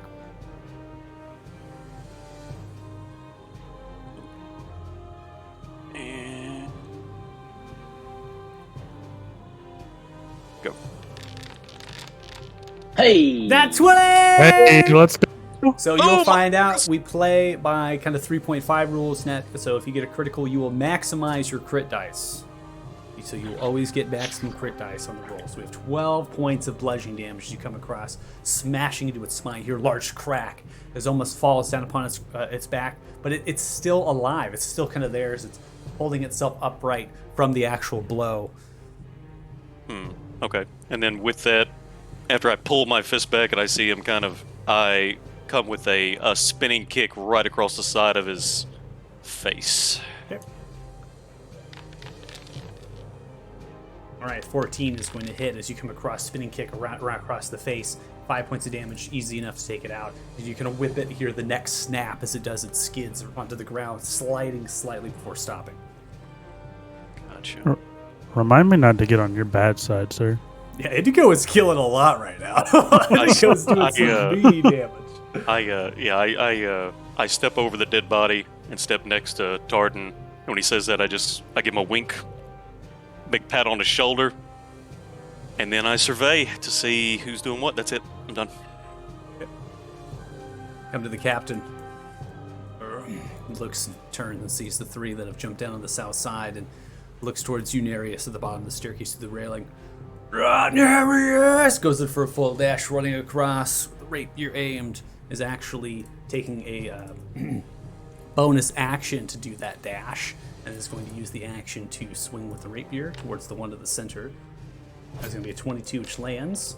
That is going to be 10 points of piercing damage as drives home directly through the stomach, and he's going to twist the blade and pulls out. "I don't know what you are, but this is my ship, and I'm the captain!" So doing this one, kind of looks towards him, kind of groans from the blow, goes in for a bite attack. 11 is going to be a miss as the captain dodges out of the way. Comes in for the spear. 19 is going to land on not fast enough to parry the blow. Takes 4 points of damage from that. Come to the one to the next. It's going to sidestep. Moving around the captain, getting the flank now, is going to go in for advantage bite and advantage spear attack. Excuse me. So 20 of the bite's going to hit, and 22 of the spear is going to hit. Captain takes a total 8 points of damage from both of those blows. So the captain's going to draw, kind of dodging and trying to parry the blows, and you see the blouse is getting quite bloody and different things. He's still alive and still kicking. Harak, you're up.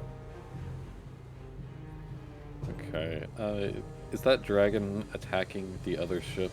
That's correct. It's easily about 200 feet, right? So I mean, it's still flying down, but you can see it. Everyone can see it. You need to have a perception roll, and it's far. It's a half a mile directly to your south, and you see that the wrecker is in dire distress. It is because tentacles that are now writhing around it, puncturing into it. It's not looking good. Well, with that in mind, I think it seems like we might need to get off the ship. Because, I don't know, I don't want to be on a sinking ship.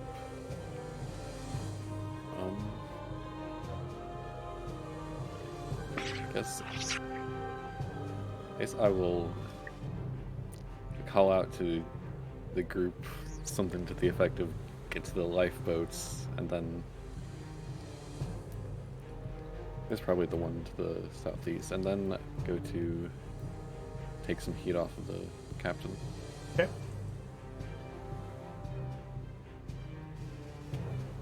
And as always,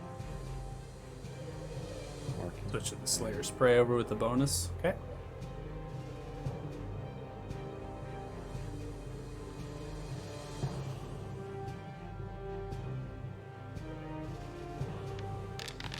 All right, coming for an 8 attack. That is going to be a miss as you come swinging around, kind of sliding across the deck. You see it turn and anticipate the blow, kind of dodge underneath as the Warhammer swings wildly.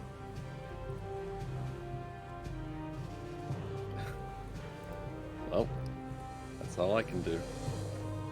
All right, Tardan, you are up. Pardon! Aw.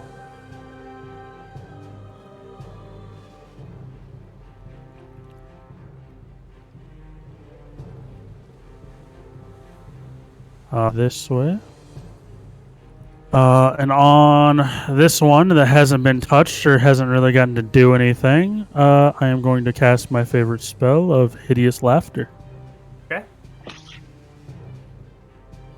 That is going to be an 11. You see as it begins to laugh uncontrollably, and as it does, it kind of goes kind of jittering its teeth up and down, and falls prone from the effect. That topples into the railing, sliding down, and it's just uncontrollably laughing. It does appear to be prone and incapacitated. See, Nerus, you're not the only one that can control these creatures. And I'm going to end my turn. All right, Sir Dougal. Does incapacitated mean that if you hit it, It's an It's auto crit, right? is it auto crit? No, if it's unconscious, that's Oh. the so incapacitated creature just Got can't it. take actions or reactions. So it can't Understood. do anything. Yeah, it can't do anything on its turn. It can move, but it's prone, so it'd be half movement speed. And how I interpret usually Hideous Laughter is they can't really move because they're too busy laughing to be able to do that. So if you do try to strike at them, you will have advantage if you're doing melee, and there'll be disadvantage if you're ranged because they are prone. So Sir Dougal is going to run headlong into the fray, into that spot, which that sounds everyone's good. looking at. But he's worried about the captain. So on the way there, he's going to stop about here. Pass through this space and try to okay, this is a little weird. He wants to attempt an athletic check Yeah, to man. push the fishman into the captain, into the fishman off the edge of the boat. You want to chain react That- them? What's up? You want to chain react them? Yeah, like Okay. Dominoes. I want. Okay, Exactly. that's fine. All right, go ahead and roll your athletics. I'm going to go ahead and roll an opposing check from the creatures directly in front of you, and then I'm going to actually do an intelligence check by the captain. Actually, I'll do a perception check, a free perception check, to see if he sees you doing it. Right? 'Cause if I'm it's curious to see- cooperative or not. Right. If he got sees it. it, then he's gonna choose to fail it. Right? He's gonna choose to fail it. So I'm gonna roll perception for that. Just kind of seeing if Boom! he sees it.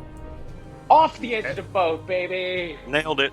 All right, so I'm not gonna actually roll anything unless they. Well, we can see. Maybe they'll get nats themselves. I'm gonna give it a roll. I've been rolling really good. I've had a couple nat 20s, so I don't think we'll get any more.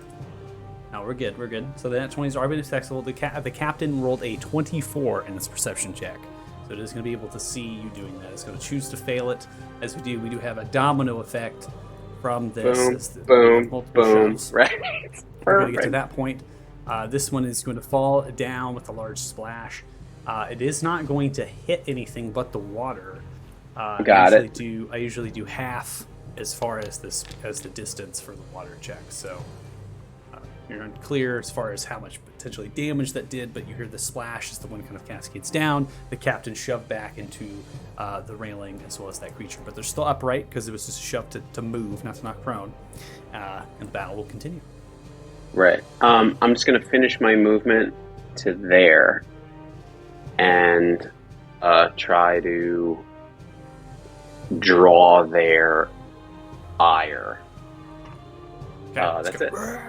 Yell. Right. Screaming at him, spitting at him. All right, charging up to Captain Rubark at the backside, goes in for a bite and a spear attack towards the quartermaster here. 11 is going to be a miss. Comes in for a spear. That is going to be a 15 to hit. 6 points of piercing damage. However, the quartermaster is going to take a parry. And so doing so does not get hit as it kind of parries the blow back with a reaction very quickly, holding on to one hand on the wheel and parrying the blow. You hear the quartermaster, come on! It's like yelling out it directly across the ship. Now you're hearing more motioning happening below deck, suggesting some of the passengers or even crew, right? More crew coming and emerging from the bottom deck at this point. Another one is going to move up, comes to the side, is going to attack the quartermaster again, so bite and spear.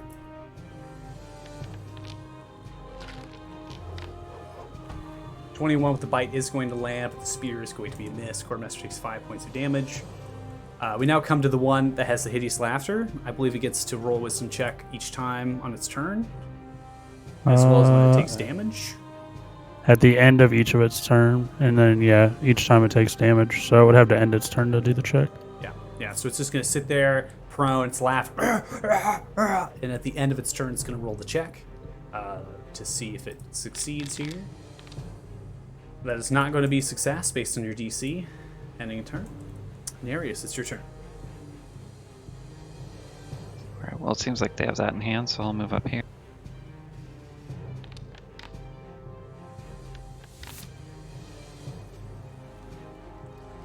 All right, 9 is going to be a miss. Throw it out, it strikes into the railing kind of low on the cast and kind of blows off a little bit of chunk in a large ice block. Or water block, I should say, right? Are we flaring everything to be water? I mean, I'm not going to complain. Let's do what it's a Let's stream go. of water. You wanted to be flared like water. I remember that you specifically asked for that, so we'll flare it like water. So it comes out. Isn't frost jet water? of water. Well, not ice. Specifically wanted water, not ice. It's like a jet of water as it comes off. And, Look, he's not an ice maker, okay? He's not going to be asked to make you ice cubes for your drinks. Strikes into the railing with a high pressurized water blast and does not land. This is actually going to use the remainder of its movement speed and dash to get to this point. So that's going to be the end of its turn. Seeing the blow, it's going to hop off of this point, land down, look towards Untitled as it does. It's going to move all of its remainder of its movement speed, going onto all fours. And all sixes, really, because it has 4 arms. And it kind of begins to move and then kind of runs up. That's going to be a dash, ending its turn. So now you're hearing voices coming down from below. And the voices are that of the crew. I'm going to go ahead and drop the crew tokens here. 3 more emerge, and then the one that was badly wounded, that one begins to kind of sidestep up the stairs, and they kind of grab, opening up their scimitars, getting ready to engage. I'm going to go ahead and roll their initiatives right now. The one that is badly wounded is going to now run, charging up to you, Nerus, as it does, grabs a scimitar outwards, bleeding, comes in for a slice towards this one. That is going to be a landing with a 21, does 6 points of slashing damage as it comes across at your defense. Taking half its movement speed, this one is going to kind of slide down, comes to the edge, and is going to kind of turn. As it does, it rotates. It's going to pull out a crossbow from its side. Goes in, fires a crossbow out to one in front of you, Nerus. Going to be a 12, which hits. There's going to be 3 points of piercing damage, landing to its shoulder, ending its turn. Another one comes up to the quartermaster, comes in for a bite and spear attack towards 7 and a 16. 16 will hit with the spear. 7 points of piercing damage to the quartermaster. Quartermaster holding onto the wheel, keeping the boat turning, so continuing to turn the boat, holding it direly as taking blow after blow. See blood beginning to trickle down from the many blows that the quartermaster has. I want that quartermaster. But I tell you what.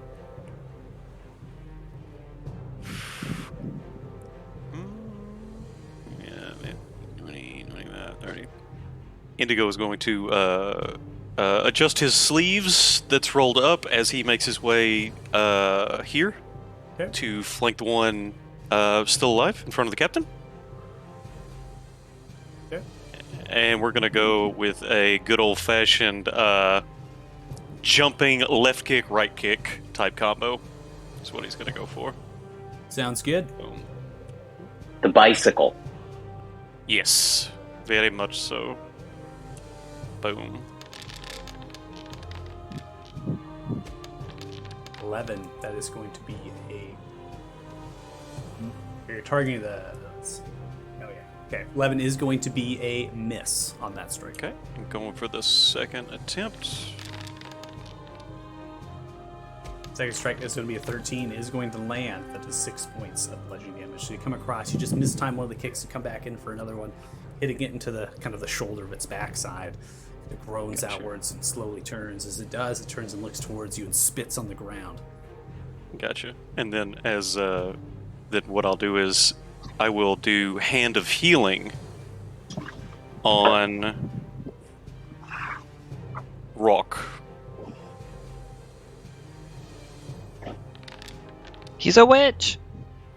And so after I miss the kick and kick, I just reach over, put my hand on his shoulder real quick, and say, "Strength in numbers," and you feel a positive energy flow through my arm, out of my hand, into your shoulder, and you heal for 7. Okay. So to just to clarify, I'll let you do it this time go around. So as an action, you could use it, and then if you use a flurry of blows, you could sublet one of the attacks for it. Okay, so I just misworded. I should have said flurry of blows first to kick, and then the final was to heal. Well, yeah. So you would do, and yeah, exactly. So you would use your action to take the attack. Correct. And then you would use flurry of blows. And then after you did your flurry of blows, in one of those, you could use your hand of healing. Gotcha. Just need to state it prior. Got it. Yeah. Yep. Understood. Yeah, because if you're going to do like 3,000 things in a turn, you have to do them in descending order. You can't do right. it Only. all. What are we doing here? Rules. Apologize.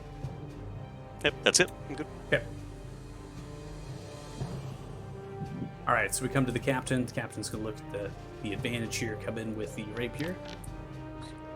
It's going to be a nat 20 by the captain. The captain is just going off. Is also going to be doing a sneak attack as well as he comes out, rolling some extra damage here. So I'm going to go ahead and do that. And that is going to be bye-bye to that one. So he takes the advantage, stabbing directly through its back of its neck, kind of twisting the blade, pulling it out as it kind of yells, "Aha!" Kicks the blade off, kind of looks, just sees the quartermaster at this point. "Rubok, no!" Now he begins to run, but then stops kind of at this point, right, hopping down the railing and sees that you're got a creature directly in front of you, Nerus, as he kind of raises the rapier out, almost trying to bait the blow here. We're gonna get to the crew. Some of the crew here is actually going to move with the captain as best as possible. Scimitar strikes coming out. Nat 1, it's going to be a miss. Revealing itself from the water is the one you knocked down. This one is going to be doing its full action and movement to continue to climb. All right, Rock, it's your turn. Okay, I have to ask something annoying on every one of my turns. Can I... If I just dropped my shield and weapon, do I have enough time in a turn to make an attack with a longbow, or do I have to take an action to put stuff away, drop stuff, or whatever? Yeah, so drawing your weaponry isn't necessarily the problem, right? It's putting it away. So it's separated that you kind of like drop it, right, in a way, and then you have to kind of fetch or retrieve it. And that usually is, if you're going to put it away, it's like an action, right? You're going to try to put all this stuff away and grab the bow out. I mean, we can make it a kind of a ruling for the group if you want, how you all want to interpret it. I think it's okay to get the longbow out. Just kind of put the weapons away as a free thing. What do y'all want to do? I mean, I'm okay with it. Marshall's already end up at a disadvantage later eventually anyway, so works for me. Works. Okay. No one's in disagreement. As long as you're going to shoot the bard, you get my vote. All right. Decided you're going to shoot the bar. Wow, man. I like it. Okay, so we'll do it as a free. It'll be a free action just to put the hammer and shield away. So you're not going to drop it. You're just going to put it away and grab the longbow. Okay, and then take out my longbow as like taking out is kind of part of the attack. Is that how it would work? Well, I'm just allowing you to switch weapons for free. Okay. Yeah, you get one object interaction per turn. So like Yeah. pulling out a weapon is like free. It's just because you're putting it away is the part. Yeah. Yeah, it's the putting away part that the rulebook likes to be finicky about. But I think that's totally fine to make it all free. Yeah. Well, I've also hit a guy once in this whole combat, so I need all the help I can get. Got all the help you can get now. Let it rip. As a bonus action, I'm going to cast Ensnaring Strike Yeah, man. and attack one of these guys that's attacking the quartermaster.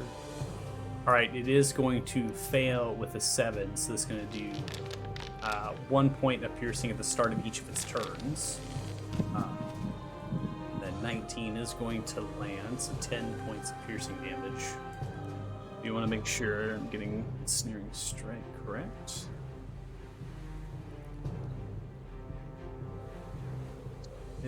Attack can succeed, strength saving throw. So you have to hit first, and then you do the Ensnaring Strike. So totally good, totally there. Restrained by the magical vines. Large. While restrained by the spell, takes 1d6 piercing at the start of each of its turns. So does it take it now?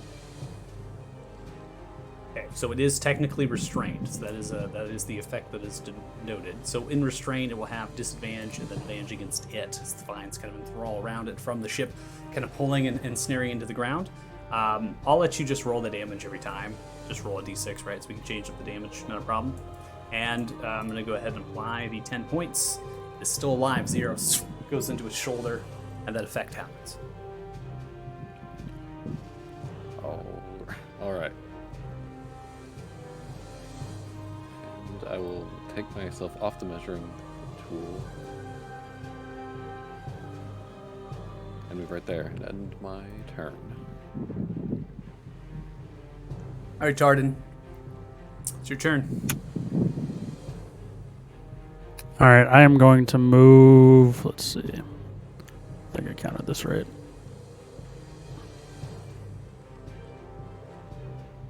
And as I kind of pass by Nerus, I'm just going to kind of look at him, and I'm going to say, I really hope we can be friends after all of this, and I'm just going to give him a bardic inspiration. First one! So much love. The love between you two.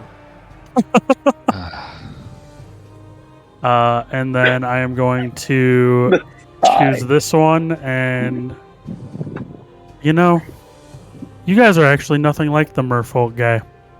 He actually can do something, and I'm gonna use vicious mockery on him. Okay. It's going to fail with a 6. Takes 2 points of psychic damage and will have disadvantage on its next attack or until its end of its next turn. That'll be the end of my turn. All right, Sir Dougal. I'm punting him right off the ship. You're going to just take this person that's incapacitated and just take him off the ship? He's restrained? He's laying prone. He automatically fails. Cannot take a reaction to stop whatever. Oh, really? He's laughing on the ground. He's laughing on the ground. You're literally just going to pick him up and just chuck him off. I wonder if I could do something way worse. You could pick him up and... Like yeah, I mean, ETM. that's probably the worst thing you could do to him right now. Is just chuck him and eat him. Because he's laughing, so what he's a happens if fish, he's laughing? right? see, what happens if he's laughing, he's incapacitated, remember that. And he's now in the water, and he fails to throw after taking damage. He's literally just gonna... You could also, See? like, He's gonna be drop caught. him onto his buddy there. Yeah, take him right him into his buddy. Oh my god. Yeah, Push him right Oh, off into his buddy. Perfect. that's I better. wanna Yeah. absolutely. I'm gonna. I don't know if I have to lift him for it, but just like We're playing Donkey Kong. Position him. Here we go. exactly. I'm the barrel thrower. Sure. No, that's Right. fine. You could do it. I'm not going to have you roll Try and hit because they hit one with the automatically other. fail. That's totally easy. You're plenty strong enough, especially in a rage, Chuck. I'm going to roll just a save here. I'm going to do Does the collision create like an impact, a certain amount of damage from the impact? Oh, okay. Why would I tell you that? I don't know. No. See, that's terrific. Jesus. A lot of dice. All right, so you see Lot that one of get hit dice. in the head. It falls unconscious into the water with a large splash. This other one takes some damage as it falls into the water, disappearing. I'm also going to roll a save now as it took damage. Okay. Hardin, you feel that your concentration is still needed. Mr. Dougal, anything else? Awesome. I am going to. I'm gonna try and get to the quartermaster before it's too late. Okay. So You use your action, so you just have movement left. right. So I'll just get to there and provide, hopefully, some benefit to my allies. That's it. Okay. All right, so that's going to be the end of your turn there. So we'll end that. All right, so go ahead and roll a d6 for me, Brock, and then I will be using its action to free itself here.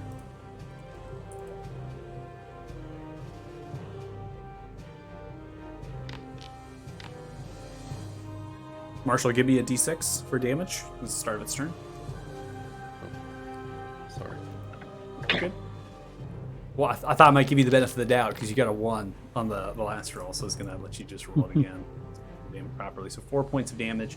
It is going to fail its check. I believe your DC. And it is going to fail its check, even though it was below a 10 anyways. So as it begins to kind of pull upon the kind of things that are ensnaring it, takes its action. It's unsuccessful. It's frustrated, but that is going to be the end of its turn. Come to this one. This one is mocked, but is going to take a bite attack towards the quartermaster. It's going to be disadvantaged for the vicious mockery. It's going to be a nat 1 for the bite, and it is going to be a 9 on the percentile dice. You see as it goes in for the slips, falls off the railing. It's going to be prone now as it lands down on the ground, and it's also going to be taking some damage from the collision. 6 points of damage as it flaps off the railing, slipping off of it from the bite, and lands with a large thunk. Way to be.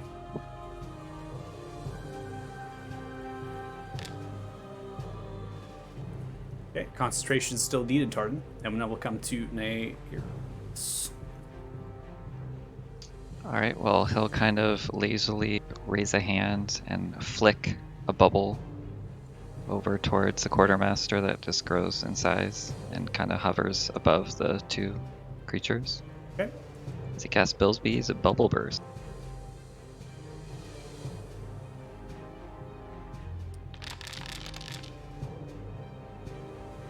Alright, so 11 points of cold damage. It looks like both of those creatures are going to fail it. As you see going over both of them. I'm going to go ahead and assign that damage, one of which is their strength kind of biting at them, bursts. You see just the massive kind of impact by the blow, just gets thrown into the ground with a large thunk. The other one takes it into the shoulders and kind of falls down to a half crouch but picks itself up still alive. That's it. Alright, come to one of the crew. Charges forward. I'm going to go ahead and get here. Moves 30 feet. Is going to look towards the one that's somewhat surrounded. is going to fire the crossbow. It's technically in cover right now, so it's going to have a little bit of a hard time, but it's going to fire. It's going to miss. Heading turn. Running 25 feet. This one who has made its way after being knocked over is going to trudge, kind of slowly coming over, huffing here, almost like it's kind of from the gills. It's kind of sloshing, and it comes in for a bite attack towards you, Throck, here. That is going to be a 10, which is going to be a miss, and then comes in for a spear. And that is going to be a 20, which is going to land. Does 3 points of piercing damage to you. Don't worry about the concentration check. We're going to remove it anyways after the creature. I already clicked it. It's fine. The creature's dead, right, from the one that was ensnared. So comes in for the spear. 3 points of damage, ending turn. This crew member is going to trudge forward, moving 30 feet. Gets to here. Is going to attempt to fire upon the one on top there with the crossbow. 19 is going to land. 2 points of piercing damage. Ending turn. This creature is now going to take a disengage and move back to the staircase right here. As it does, it takes the spear down, stomps it down, and grabs a conch shell, puts it within the mouth, and blows. Remember, badly injured. Charges forward at it, goes in for a slice with the scimitar. 11 is going to be a miss, ending turn. This one is going to disappear away from combat as it goes below deck from its wounds. We now come to the top of round 6 with Indigo. I'm going to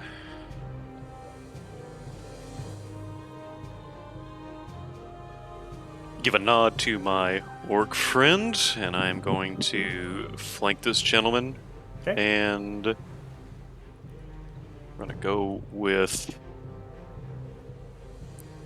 the good old-fashioned kick to the knee, and then a kick to another knee. That's what we're going for. All right, sounds good. Boom.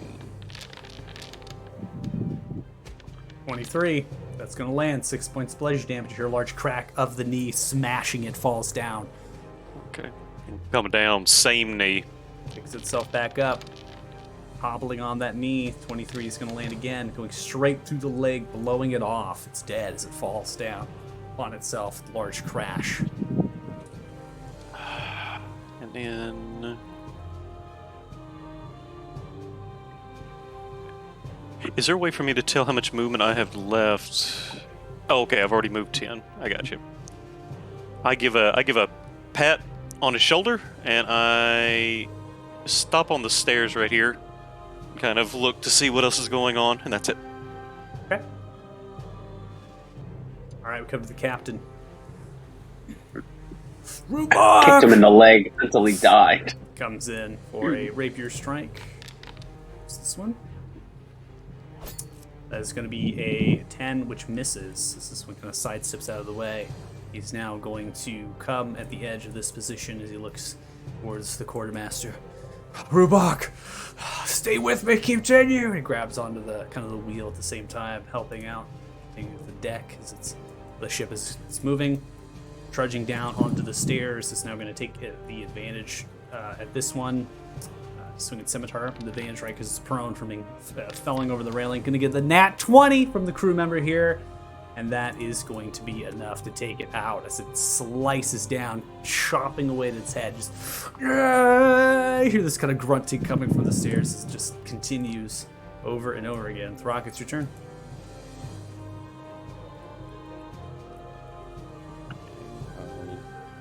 Move up to get a better angle on this guy attacking the quartermaster.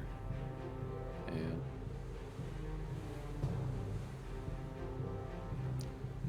okay, and that is within 90 feet. Is the range of Slayer's Prey really 90 feet? No, it's 60 feet. 60 feet. Okay, it says 90 on the sheet.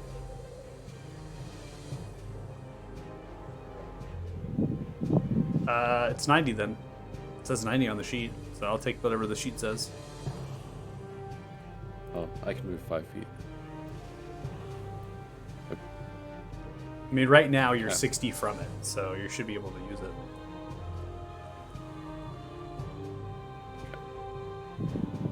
Just had to take another step closer. All right, it's 5. going to be a 9, which is going to be a miss. As you fire, it's going to zip, going off of the boat as it flies, disappearing into the water. That arrow will not be recoverable.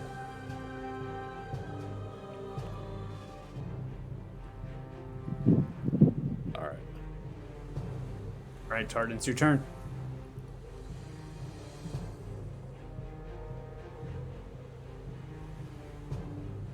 Can I look around for the dragon? Is it getting any closer? Is it doing anything that we should be aware of? As you turn around and you look, again, we're going between rounds. The time is slowed down. You see it's just now getting to the ship, and as it does, it clenches into the ship and is going through it with its weight. We should hurry this up, everybody.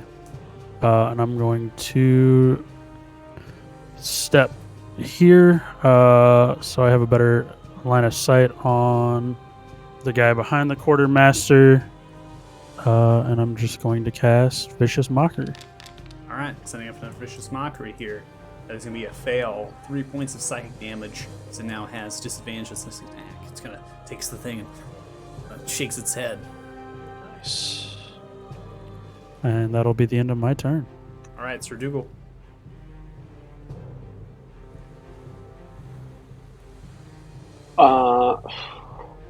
Okay. We're gonna run. Right up the stairs. Okay. And from this position, we're gonna try and stab the fish person in the back. Okay. You have advantage from the flank with the crew member.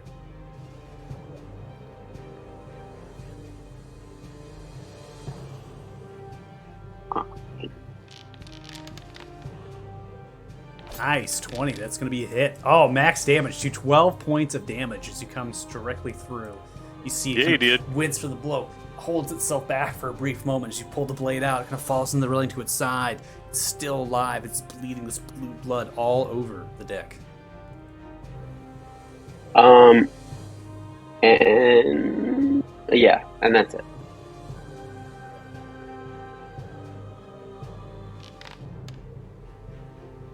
All right, Nerus, it's your turn.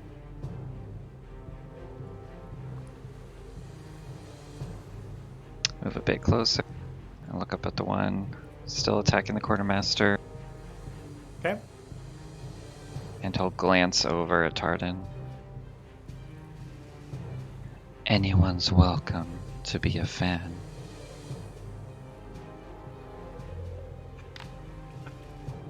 Oh, yeah, max on the bark and max damage. Whoa! Hey, let's go. As you do this massive pressurized water blast, just extends outwards and goes directly through this creature's chest and neck as it just rips it apart in massive amounts of splinter of flesh and some of its bone cartilage.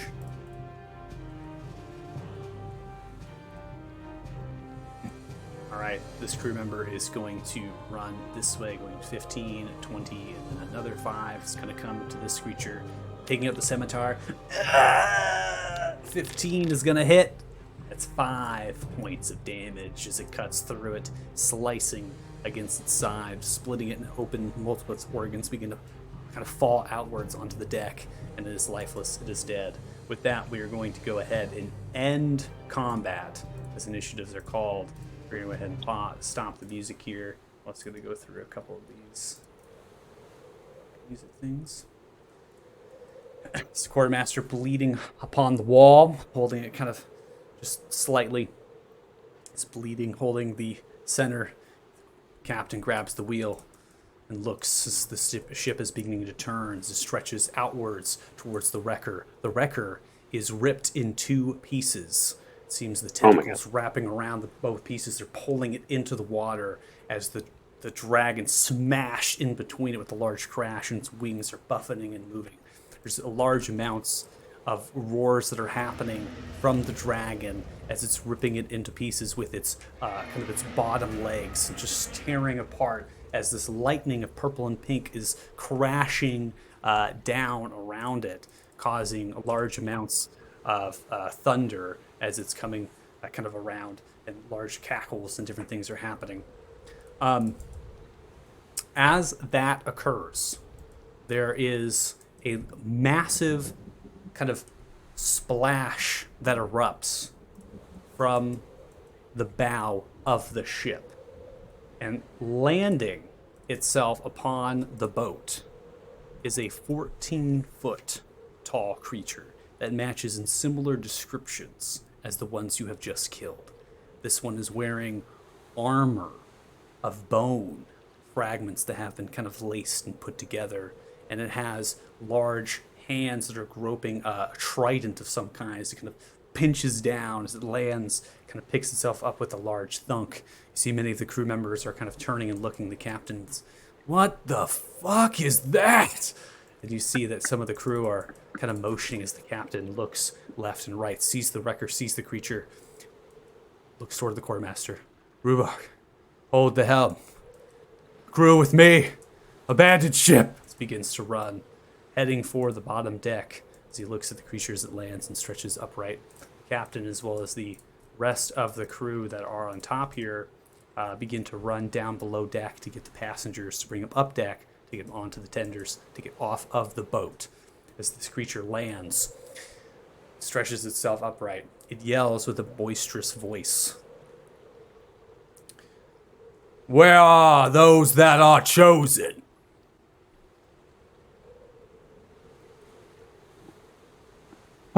Excuse me, sir. Chosen to do what exactly? Crashes 15 feet, thudding into the ground, ripping apart pieces of wooden fragments of the top deck of the ship. They have been chosen. Bring them to me. Let them kneel if they want this ship to be spared.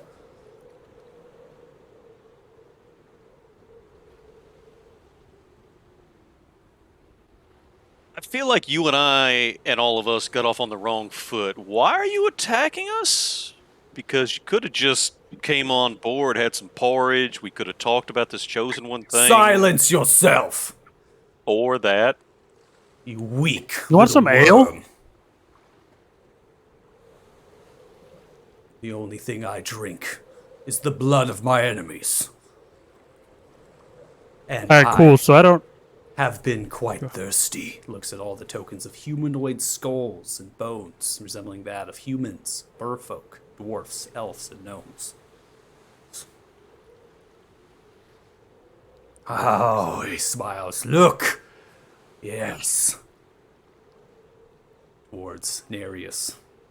Come kneel. It's your rightful place. You go, we'll look over. I look over at Nerus. You know him? Well, according to Tardan, he's probably my father or something. But no, I don't think I'll be kneeling. That was actually going to be my line too. I was going to ask if it was dead. So solid. So sad you beat Come me to on. it. I was saving it. But perhaps a song of tribute. Your kind was always good with singing delight me as you bring forth those that are chosen. They are ones that carry stones. But he will sing and he will cast Hold Person on a creature.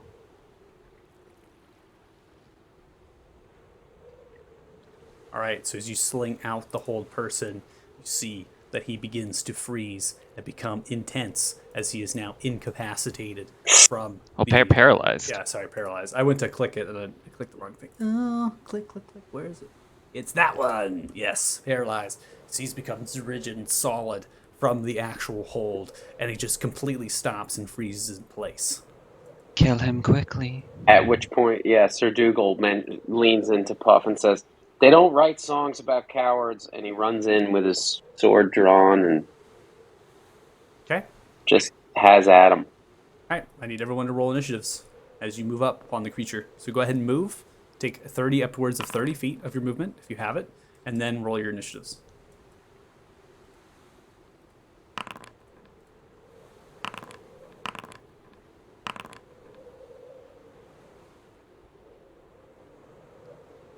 It's always weird to me, like the geometry of flanking. It's like you get it if you're directly across from each other, but if you set up like a circle of people, That's what I'm unless wondering. you're at 6 and 12, you don't get it. You know what I mean? You'll find out by combat here. See if you get the flank. So you see, as it's rigid, it's solid. It is actually its turn and rolled high enough to start. It's going to make us a check here. As it is, you see, it just completely unfreezes and rips itself apart with a large roar. It stomps down the Triton to the ground. Angered, that's the end of its turn. Okay. I didn't say anything while we were chatting, but I wanted to do Hunter's Mark before we... That's fine. While I'll allow we're it. Go talking. for it. Yeah, go for it. Okay. Well, it's in chat. He meant right- Hunter's right sense. Yeah. Hunter. Oh, Hunter's Sense? As an action? Okay. Oh yeah, Hunter's. All of the class features of this have really similar names. But the Hunter's Sense. Yeah, I gotcha. Make sure you're not using too many of the... because you do have limited about that. You detect that this creature has no immunities, no resistances, or vulnerabilities. Alright.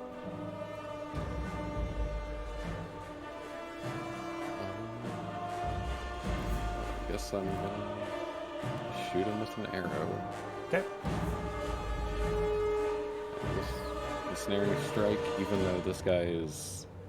He probably has a modifier of like +10. Doesn't hurt to try. Give it a go. So remember, you have to hit first. So make sure to fire the bow here first, and then you do your ensnaring strike, because that comes after the hit. So 19 is going to hit. That does 3 points of piercing damage, and then we're going to get the ensnaring strike. The creature is going to succeed with a 16 against your DC of 13 strength throw. As it does, it kind of, the vines kind of begin to come around as it does. It stomps into its legs and takes its extra arms upon its body and just rips them and chucks them off.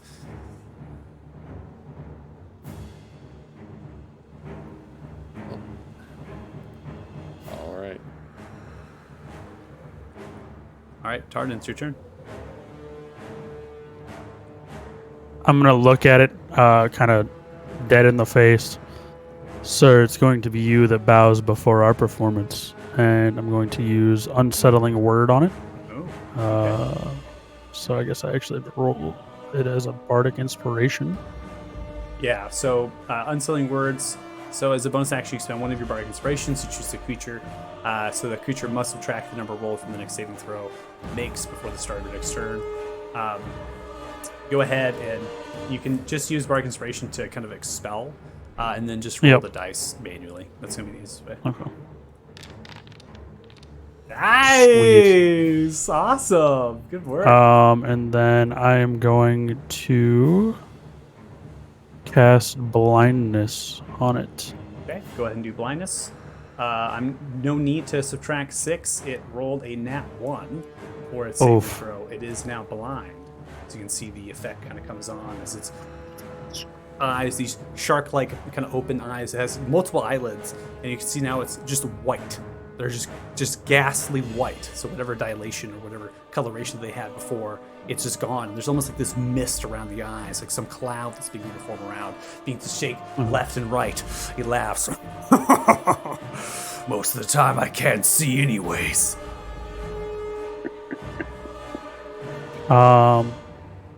When they're blinded, do they still get the attack of opportunity if I move? I'm not sure what the rules are on that.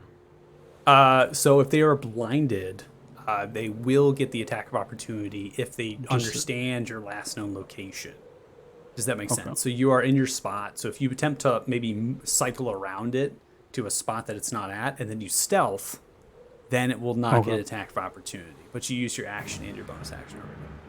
Yep. I'm just going to 5-foot step here then to make sure somebody gets a flank off and end my turn. Okay. Sir Dougal, you have a flank with Tardan currently. Is there a way for me to activate rage without pasting the whole? I have left it on, and then I can go ahead and just manually. You have one rage left. That's totally fine. You don't have to click it. We'll just keep the effect on. Oh, got it.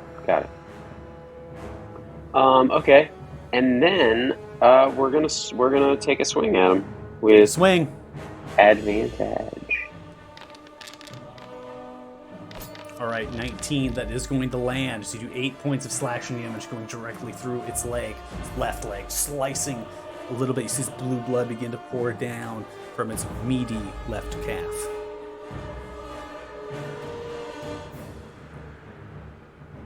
And then I'm gonna stay in position for Indigo. Okay. Ending turn. Indigo, you're up. Indigo, you do have a flank with Sir Dougal. Sir Dougal? Awesome. I'm going to, I'm going to give him a real nice downward punch right at his foot, right at the ankle. Bam!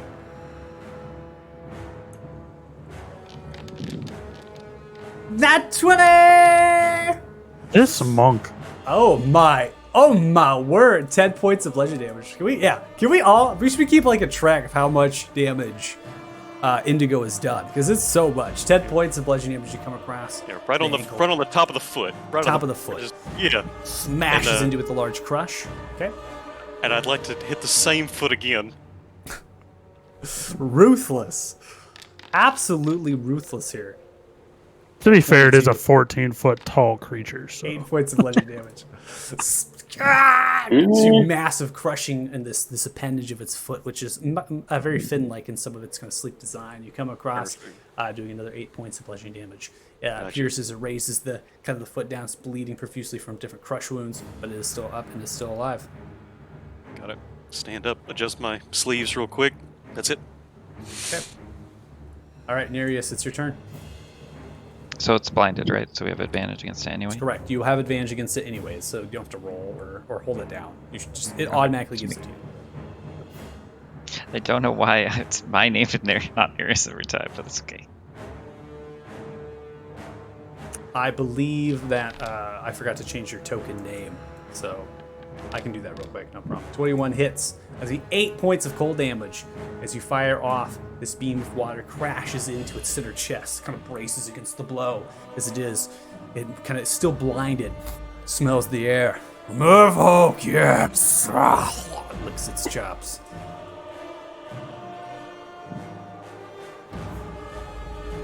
All right, come to the creature. The creature it is going to take one of its attacks with its bite towards Indigo at disadvantage, reaching out to its right side. 18 is going to hit.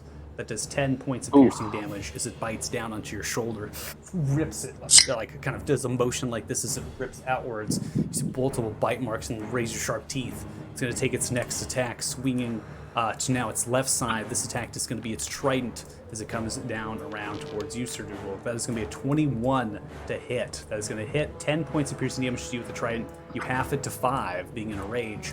After it finishes that, it is now going to continue to smell. As it does, it trudges forward, moving 10 feet out of threat range, taking attack of opportunity from both Indigo and Sir Dougal.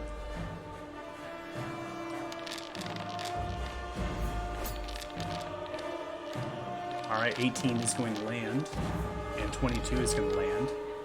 That's 5 and 7 points of damage. As it does, it takes both blows.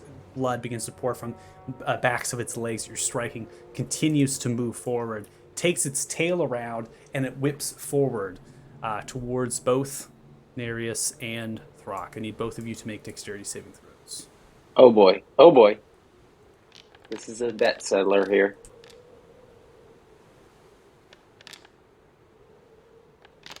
Oh no. Oh, God. All right, Throck, you're able to get out of the way. You have 3 points of damage and you are not knocked prone. Nerus with a 9, you fail. You take 6 points of damage as the tail whips into you, and you are completely knocked prone from the blow. As it kind of launches and swings through, he stands with the trident, stomps. You will all die.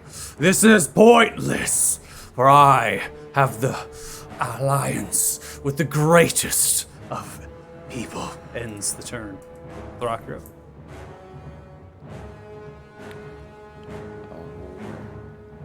Did he make a save against blindness?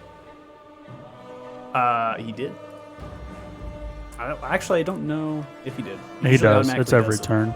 Yeah, let me see if he did it. I'm trying to scroll up in the thing. Yeah, it automatically did it, so he failed it. Oh, okay. Just gonna attack the bow since I have it out. Okay. Oh! Oh, I don't Nailed think that's supposed to. Big bad evil guy dies in the first Alright. session. So, you technically are in I- melee range with a ranged weapon. However, Yeah. the creature is blinded. And as a blinded creature, you're going disadvantage, advantage. They actually don't cancel themselves out like that. That's not how the rules work. Technically, you have to be in threat in melee range.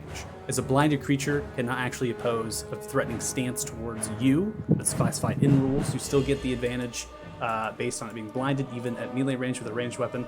24 is going to land 14 points piercing damage and additional 4 from the Slayer Spray.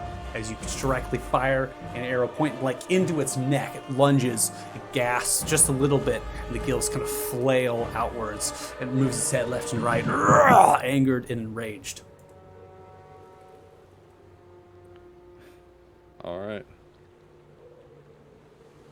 Tardan, you're up. I've heard a lot of threats come out of you. I wonder how you laugh. And I'm just going to cast Hideous Laughter on it. Okay. So you're going to switch concentrations? Yep, from the thing that fell off to him. All right, so it is going to succeed with a 24.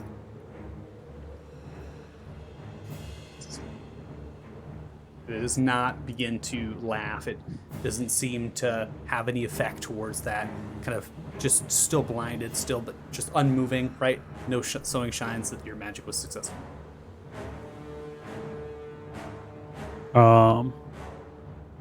I am going to look at... Actually, no. I'll just end my turn there. All right, Sir Dougal. Sir Dougal is going to move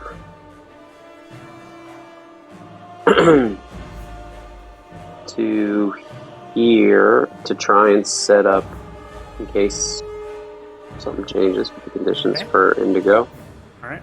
and swing. All right. So you'll have advantage from the blindness anyways. So no reason to hold down for the flank with Tardan. So go ahead and swing away.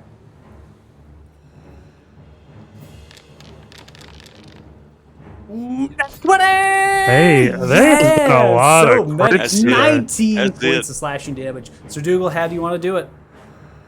Oh, First one! Okay. Sir Dougal, sword and shield out, lances the fish through its stomach, fish guts, right through the stomach, and then it's hilarious. Prancing up the extended arm and hilt of the sword is Puff, with two hands on a rapier, and shoves the rapier right through the eyeball of the fish, who suffers a terrible brain injury and dies instantly. All right, so you see as you do that, takes the blow, begins to sway side to side, and as it takes and you just lunge it directly through the brain, it takes up its hand, and a flare fires off, emerging from its hand almost in this magical ethereal bolt. As it does, it launches into the sky and puffs a little bit, and as he kind of begins to fall backwards, he says the words, "Damodar, I have failed you." He falls back on the backside dead. That's the end of combat.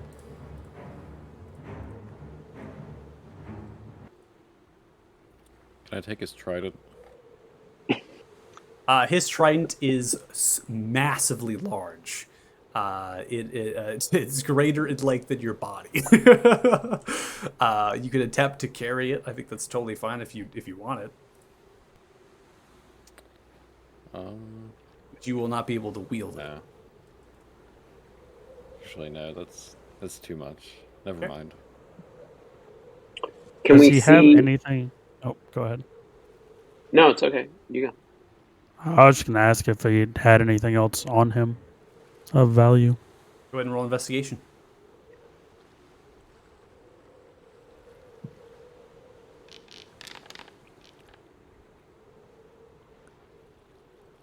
beyond what you're you're seeing as far as the the actual bone armor that's on him, there appears to be no material possessions you can find. There's no belt, no pouches, no nothing that's there. It's really just a trident and the armor that is currently adorning this creature, which is kind of forming to the flesh. Around the neck, there appears to be a necklace in your investigations. However, you're unable to figure out what this necklace is or what it does.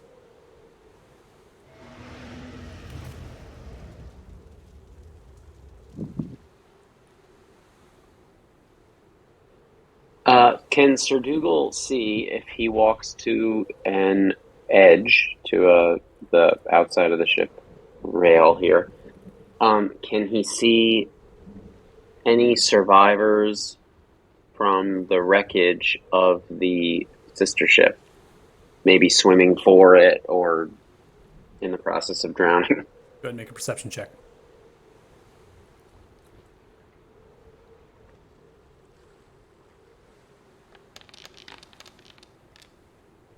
Nat 20! Nice! So many Nat 20s. What is this group about right now? This is crazy. All right, so get Nat 20. You're stretching, you're looking. You see some of the tenders, those life that same on this ship. It's a mirror. This is the same ship design, same ship. And you see that these things are kind of rowing away. And as you're stretching and you're looking, you see massive tentacles wrap around them and bring them into the water. You see the dragon is just now hovering, is splintering apart the actual ship. And with a nat 20, you see that there does appear to be a figure that is riding this dragon. Oh, I see. Okay, so the survivors are not long for this world, but there's a rider on the dragon. And what's the estimate? How far? Are we like 100 yards, 200, a mile? Right now, you have turned course. You are heading directly east, headed for the land as best as possible. Ice floes and bergs await you, and the boat currently is slightly at a drift as the rigging is being turned by some of the crew that are now coming outwards. They're continuing the ship and just moving it as far as possible as they can. Again, with the wind, it's difficult, right? Because you're sizing the wind up. It takes a long time to get a ship changed in direction as well as getting the speed down. But you are now directly east at this point. And as far as distance in the south direction you've come, you are now roughly a quarter mile away. So that's how far of a turn that it has had to take in, right? So you're a quarter of a mile away from this. So distance-wise, it's coming more and more into view. The actual pink and purple lightning that's throwing itself down, the large thunderclaps that are happening, continues, and more spurting in. And as they're striking into the water. It doesn't seem to be having an effect, and it's just kind of continuing in a random fashion as the ship, the wrecker, is being torn apart, and these tenders are being yanked into the water. In moments after your perception, you hear the captain keel it yawn coming on top of the deck, as well as numerous amounts of passengers and crew as they begin to load the tenders full of people. The captain makes way, sees that this large hulking figure is laid down, and the stress of the large crowd that's beginning to form around you and push and pull of people moving to and from. He looks down at the creature and looks up as he looks to all of you. We need to get off this ship now. All right. And Nerus will just jump off the edge and dive into water. Okay, go ahead. Yeah, that's fine. The quartermaster and I, we will stay with the boat, and we will turn it away. You're to take the ships and head for the Frosthorn Bay. Yeah. Reaches through the coat, pulls it back, and grabs outwards a parchment rolled up. As he does, he hands it to whoever's close, which is currently Indigo. This is a map of the continent. You'll need it. Once you get there, I believe, looks towards the large encompassing ice floes and icebergs in the bluff of the Frosthorn Mountains that span high up into the air, upwards even to 17,000 feet in elevation, these mountains at the far north. As he hands the map over to you, Indigo. Take the people from the ship. Keep them safe. I believe there's a small village. I'm not sure how you're going to get up the ice, the cliff sides, but you can find a way. Get the ship south, and hopefully the Kraken and Dragon follow. Well, I take the map and I put it into my belt pouch, one of the slots that I have, and before I see everybody motion to one thing, I take a good long look, as long as I could. I want to be the last one, but I want to look at the creature, not pick his pockets. I'm just looking at him, anatomy, mentally making notes, what he was like, what he's made of, his, that. That's all. Roll a nature check.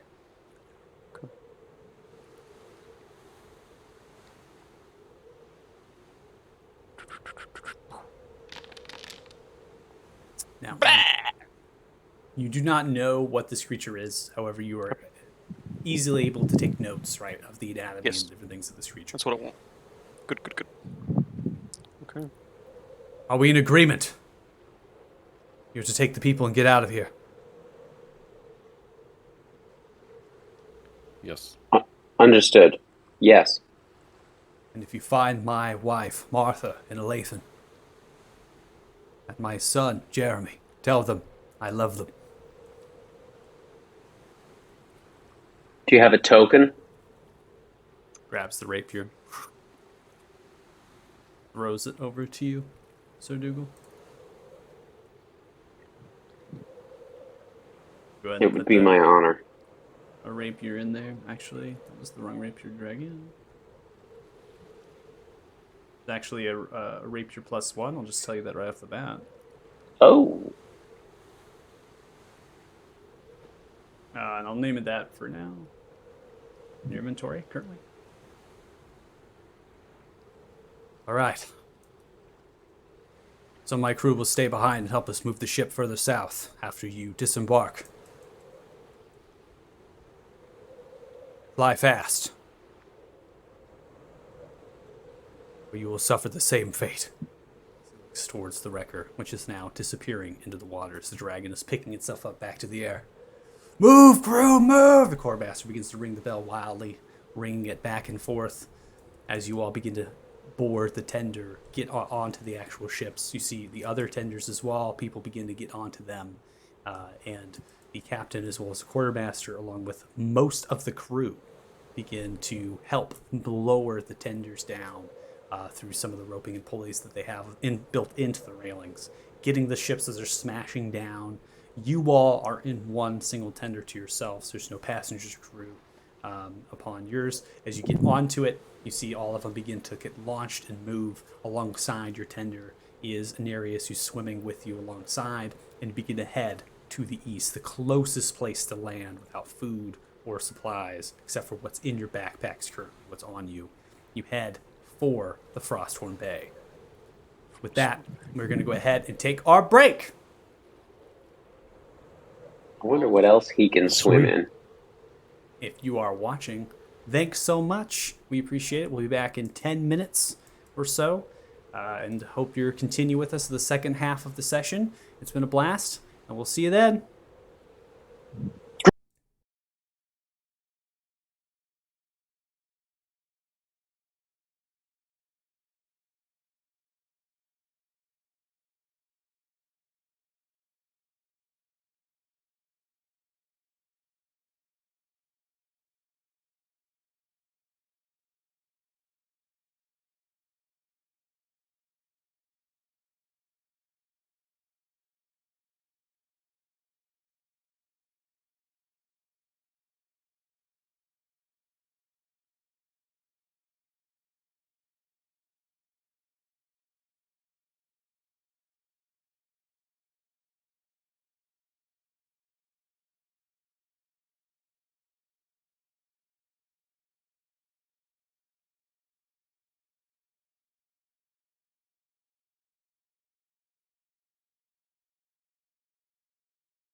when he's talking Right. to Yes. Welcome it's a very back. This is Yeah, how I exactly. introduce the phone voice. group. Welcome. If you're watching, Right. thanks so much. It's my phone Gotta voice. deal I with used to these be stupid in viewers. sales, so thank you very much. I used to have a great sales voice, and let me tell you, I'm Right. selling this group right now. No, It's work. It's a work voice, right? It's a work. It's a work Mhm. voice. No, I get. It's actually it's from my mom. My mom does it on the phone. She does the Mrs. Doubtfire thing all the time. She's like, "Oh, hello." I mean, it's so good. I have it's over on me. It's just happened. So, as you get onto coming back to the end of the game here, so as you board these tenders, board these sailing ships. These are essentially small boats that have a sail, kind of like a dinghy, but they're slightly larger than that, right? Because they can encompass more people. You begin to head into the Frosthorn Bay. Now, to describe to you and what you're going through icebergs and ice flows. Like you're almost moving and navigating the ship through these things. Now, it would be a little bit difficult to do. However, you have with you Nerus and potentially others who navigate this no problem. I think there's a couple of you that are able to.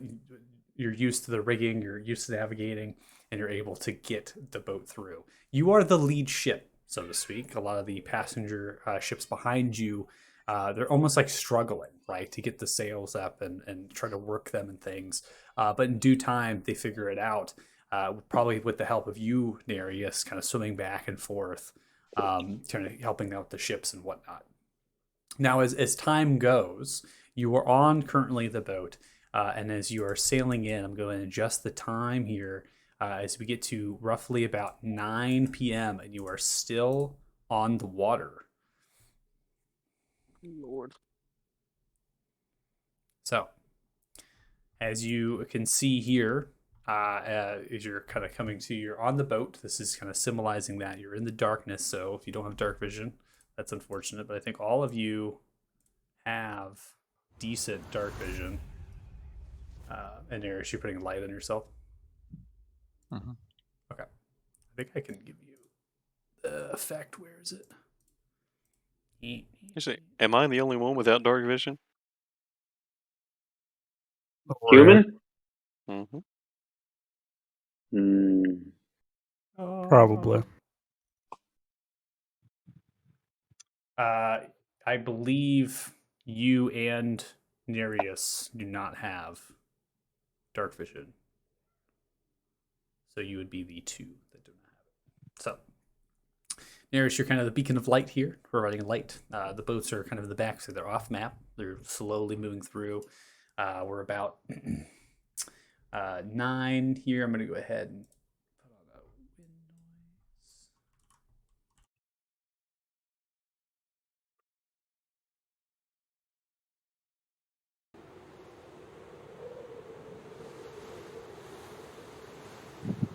noise. You're sailing across the water here of this forgotten sea, and you're getting into the region of the bay. Now, you're not exactly there. You're not through the mouth. You're just stretching. You're seeing off to the east. You can see large sides of the intimidating cliffs as they're increasing and moving to and from, kind of resembling that of a situation in the Arctic.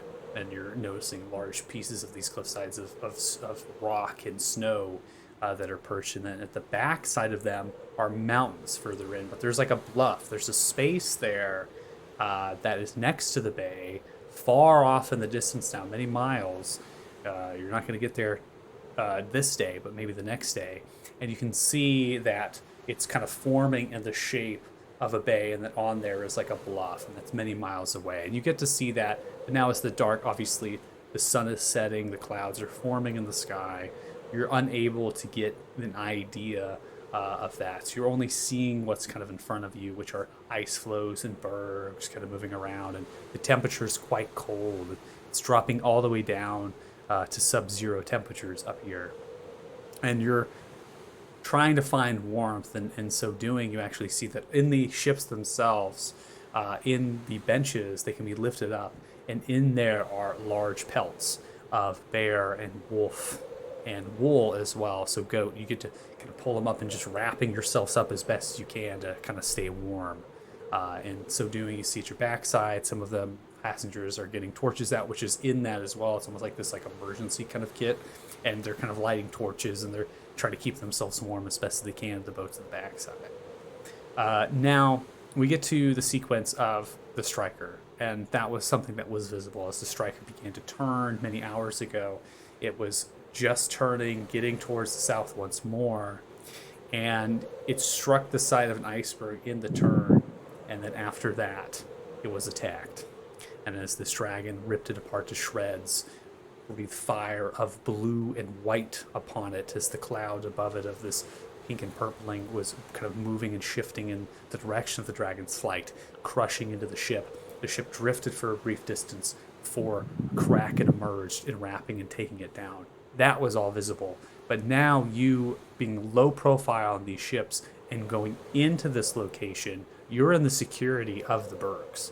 You can't really see out, as when you're in here, there's so many icebergs that are tall and positioned that your boat's not big enough to be able to be seen unless something is extremely high into the air, and you have yet to see anything come at you, and the roaring has ceased and the noises of that have stopped. And that was many hours ago.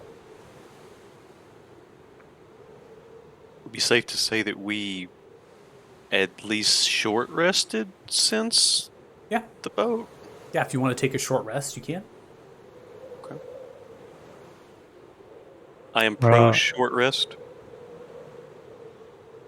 I will have used Song of Rest for anyone that was short resting. So you get an extra D4. Or you get an extra 4 health, sorry. Ooh, Song of Rest. Give it. All right, nice. So yeah, if you're going to be doing your short rest, just click short rest, and then you have to manually roll the hit dice, and then you add it manually, as far as the health goes. You should see the short rest underneath utility within your kind of hotbar, or you can go to the character sheet, and you should see like a little bed icon on the top left of your character sheet.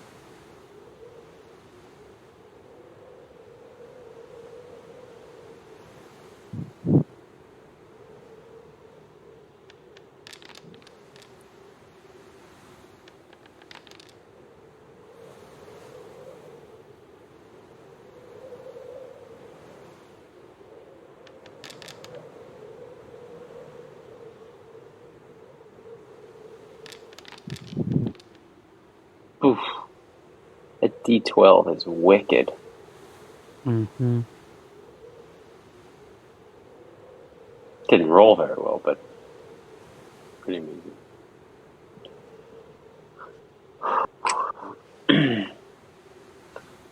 So Nerus is in the water?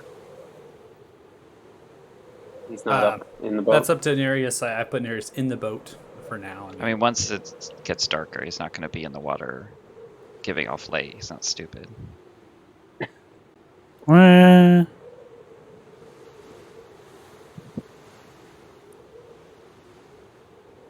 was actually thinking about putting light in the water, but okay. I'll take that as a... I mean, you can be in the water. Like, he's the one projecting light is very different than something else. That's fair. I do want to kind of, as we're floating, if there is ice close enough, I do want to touch it and kind of cast light on it so the boats behind us can kind of follow. Okay. Sounds good. Nice. Indigo's gonna have the probably would have had his notebook out, his book probably for at least an hour or two, just writing. Just writing and documenting? Yeah, just writing, documenting the whole time until finally, probably a few hours later, closes it, stows it back in his belt. Okay. Is anybody going to be doing anything on the boat at this time? Any role play? Anything that you're doing to task? Taking the time before you all will be able to take a long rest on this boat. Arden is going to look at everybody. Has anyone ever seen anything like that? A dragon working with a sea creature? What?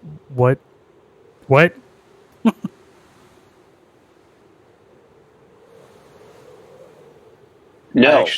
I actually have seen that dragon on more than one occasion.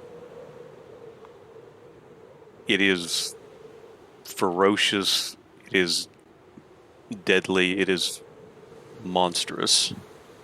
And I've seen it, I dare say, do equal or worse damage than that before my very eyes. It is a force to be reckoned with, for sure. Lucky we were on this boat and not that boat. I fear our friend may have cerebral frostbite. I'm sorry, what? Exactly.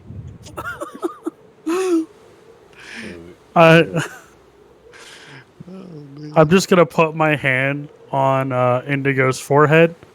No, he feels all right to me. Nerus, I don't know what to tell you there, bud.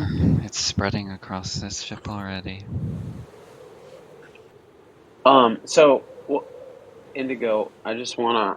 The other times you had seen it, was it being ridden? The times that I encountered this dragon, once I didn't even see it. I was just almost killed by it.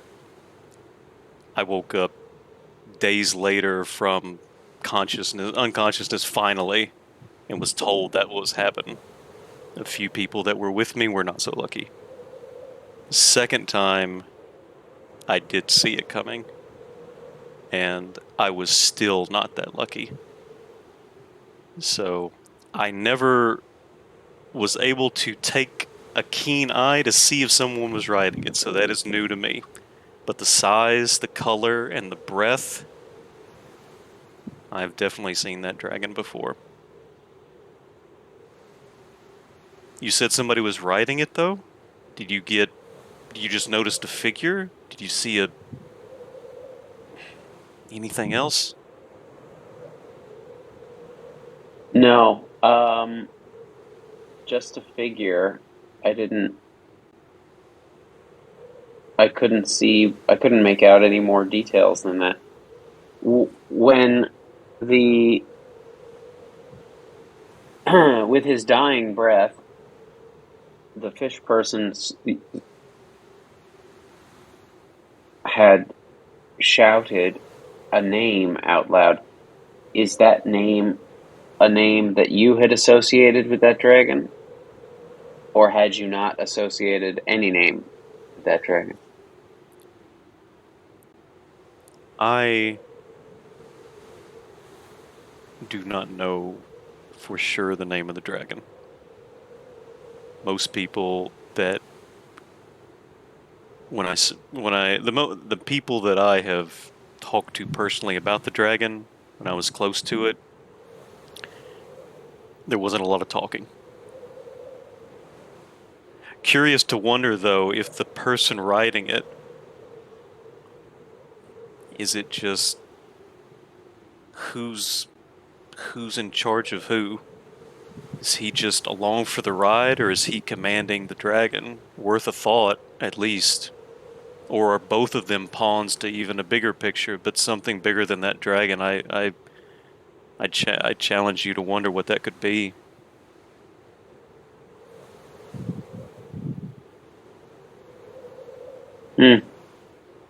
Well,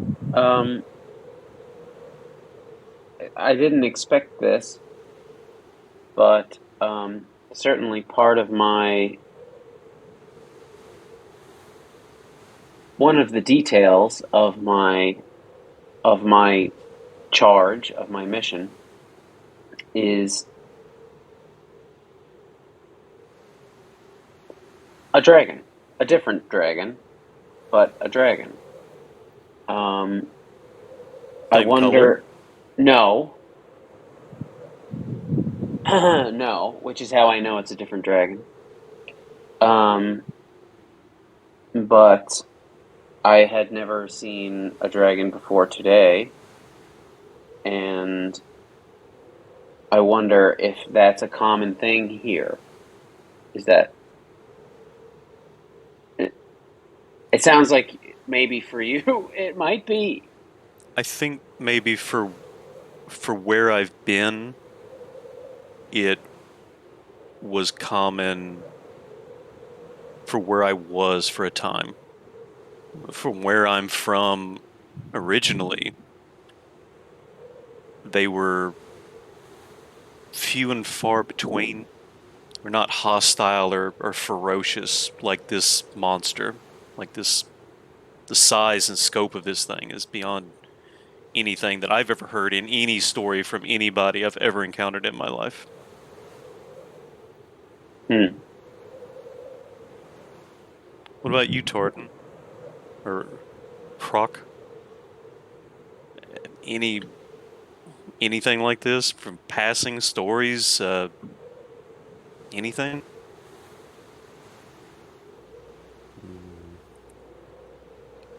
I, it's not my area of study, but I know that this land is home to many dragons.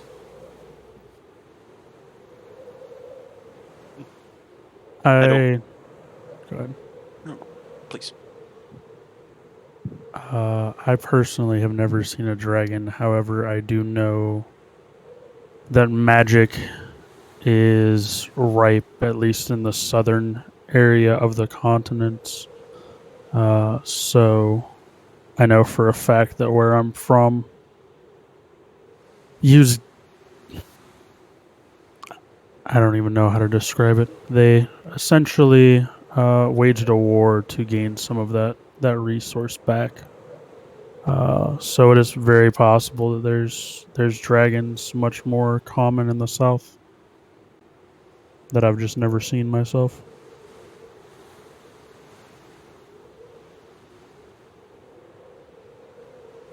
Are you from the south? I am from Tamaria, which is just a wee bit on the southwest side of Etheria.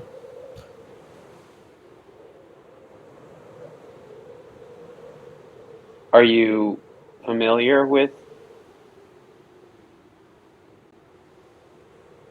the redwood? I am not. I unfortunately did not spend much time outside of the city.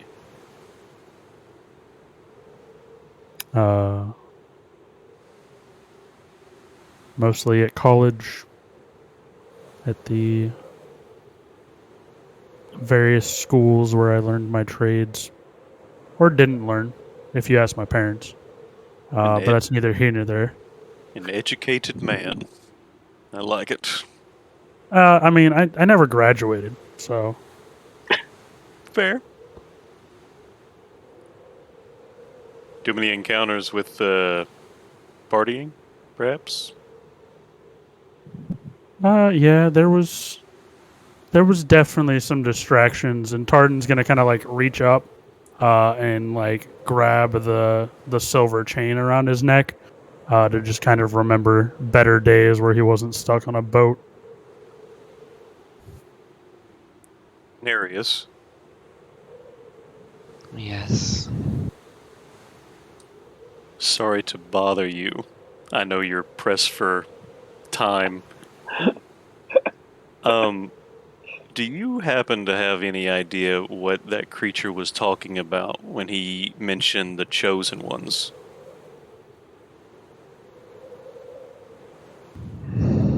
Such creatures are barbaric and know very little.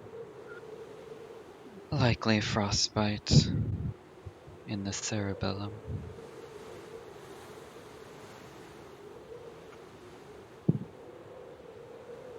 Is everything frostbite to you? I don't think that medically works. I think he doesn't like cold frost in general. I'm seeing that. Do you not see where we are right now? It's Do you need to very talk common. about your fear of ice? Do we need a intermission or interventions rather? Sorry.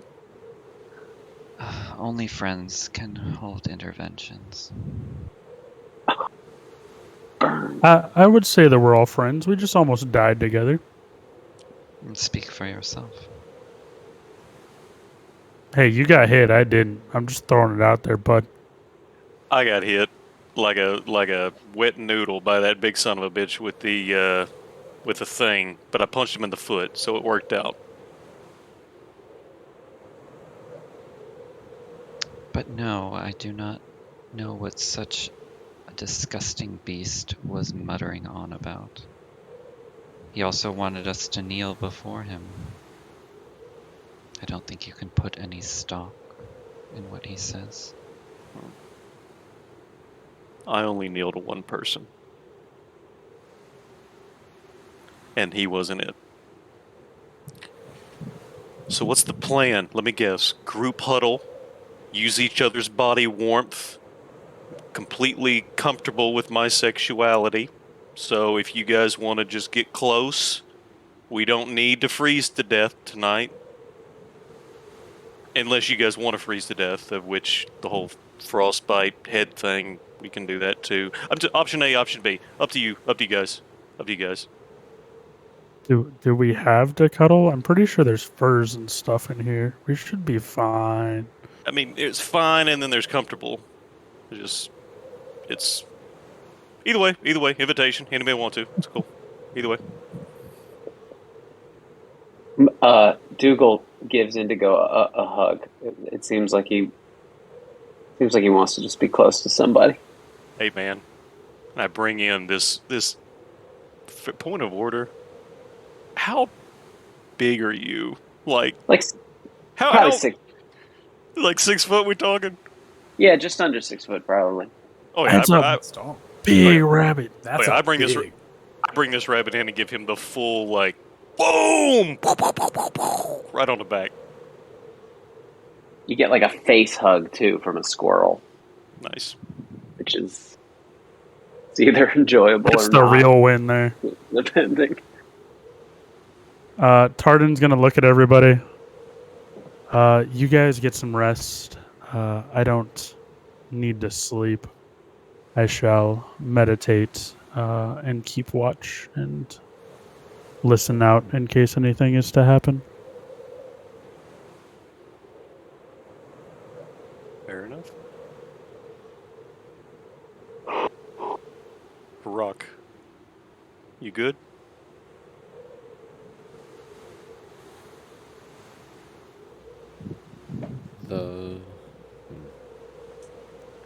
I did have a thought on the chosen one, on the phrase "the chosen ones," but Is it you? I don't know. Well, it was chosen ones plural. Wait, did he say chosen ones? I think he said the plural? chosen. Like the ones who were. Said I don't remember the exact. those that are chosen. Yeah, those, as in multiple. Mm-hmm. Yeah, there was plural in the wording. Okay. Oh. I know what I'm chosen for. Maybe we were all chosen to accomplish this thing. Maybe we all have something that we were chosen for, and we've been brought together by fate to accomplish all of the things for which we were chosen. You believe in fate? Yes. Good to know. I doubt any powerful being would choose me, so I'm along for the ride with you guys, but We're in agreement there. Well, alright, looky here, fish. Yeah. Didn't I tell you to go to bed? Strength No in one numbers, gentlemen. tells me what to do. Strength in numbers. okay. Well, speaking of fish and the ones who are chosen, the creature also mentioned the stones, and I'm gonna take out my gold-colored gemstone and ask everyone else if they have 1. What does the stone look like if I look at it? For the sake of expediting this, it looks like yours, but gold.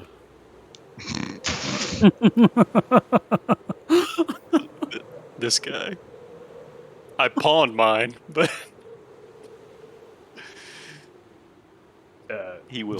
Describe them again. They're about an inch in length, and they are crude, slightly egg-shaped, and they're opaque.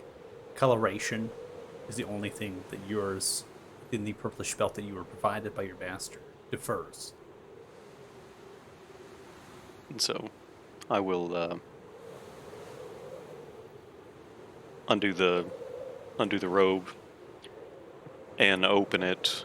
Upon opening it, you see the belt that holds the lower trousers together, the pants, the dojo, and it's a woven dark purple belt with an embedded gem identical, basically, to yours. Right there in the middle. I close it back up. That's 2. I'm assuming maybe fate would mean you other guys have one too? Arden's gonna think for a second and just shake his head no. Never seen it. Can I insight check that guy? Arden, are you attempting to deceive? Yep. Go ahead and roll deception. Well, that ruins it.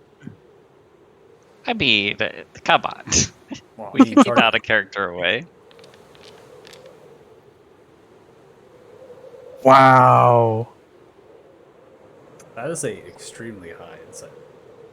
So, Indigo, you do find that there is some deceit happening from the words. Maybe that they're lying. Maybe that they're hiding the truth. It's difficult to tell.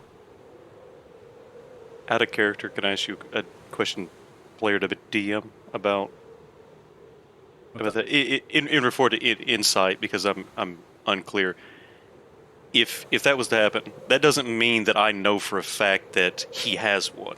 It just means that the statement was not true. The statement and was that's not truthful. That is it.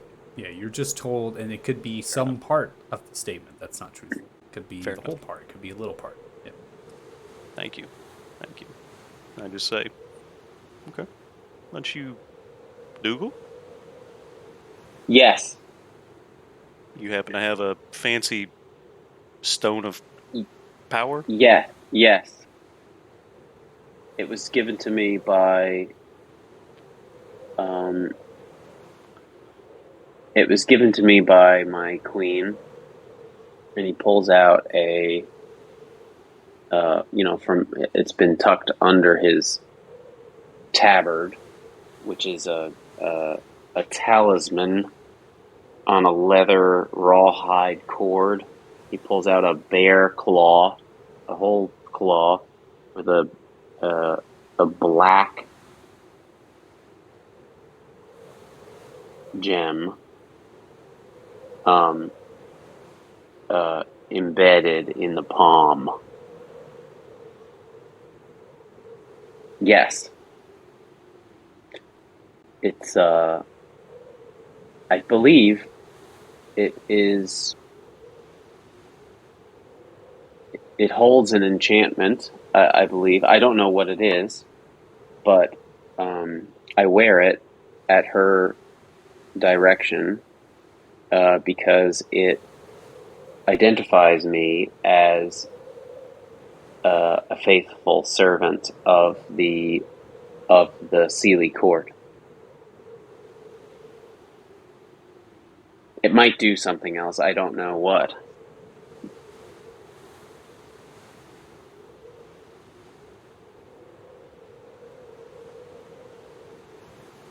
Do yours do anything? I've never witnessed mine do anything or give me any kind of a feeling or a power. Nerus, do you possess a stone such as these, like us? That's a rather personal question, but seeing as Tardan doesn't have one, and he'll pull out a red gemstone.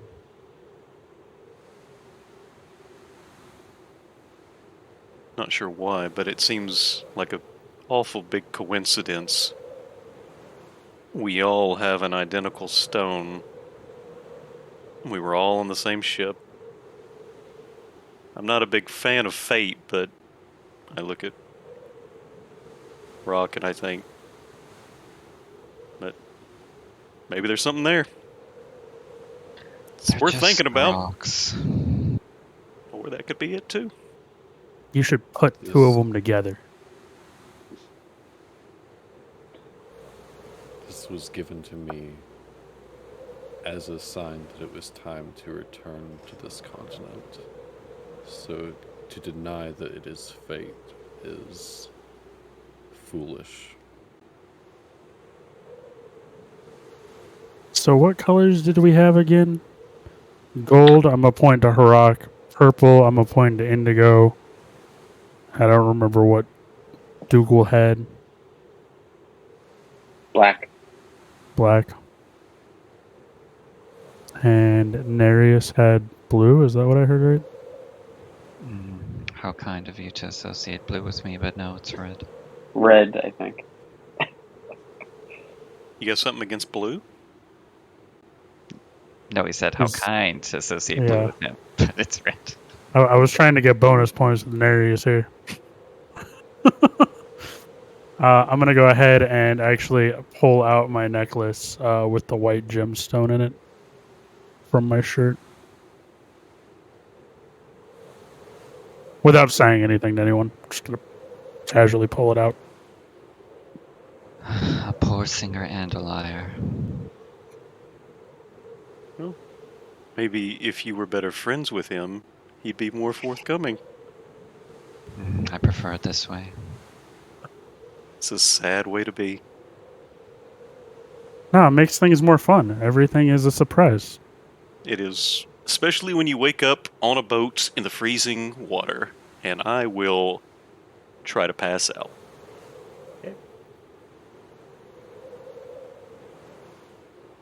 I will wait for everyone to go to sleep and I will begin my meditation.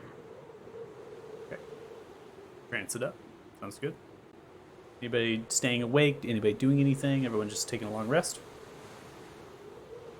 Can I spend a moment or two with the rapier? Yeah, if you'd like. What are you trying to do with it?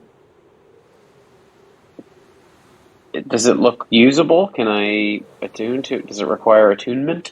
No, it doesn't seem to require attunement. It just seems to be a well-made rapier. It is a +1. That's something I can just give you as far as information. Game just crashed out. Just refresh, but the particular sword here seems to have a couple different engravings within the actual kind of cage, right, that wraps around it. Wraps around the actual handle, right? And the blade itself seems to have kind of a folder to it, a little bit of a thin part to make it even more nimble, more quick, more fast. This particular weapon is, as far as a rapier, is a finesse weapon.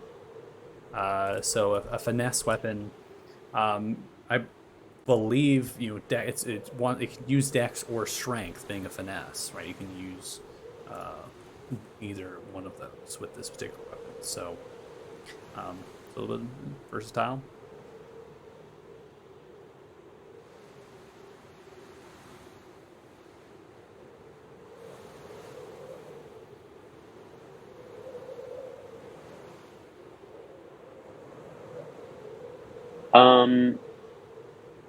That's it. I'll go to sleep. Is Nereus going right to sleep? Or is... You think Nerus is going to go to sleep with his best friend on watch? Okay.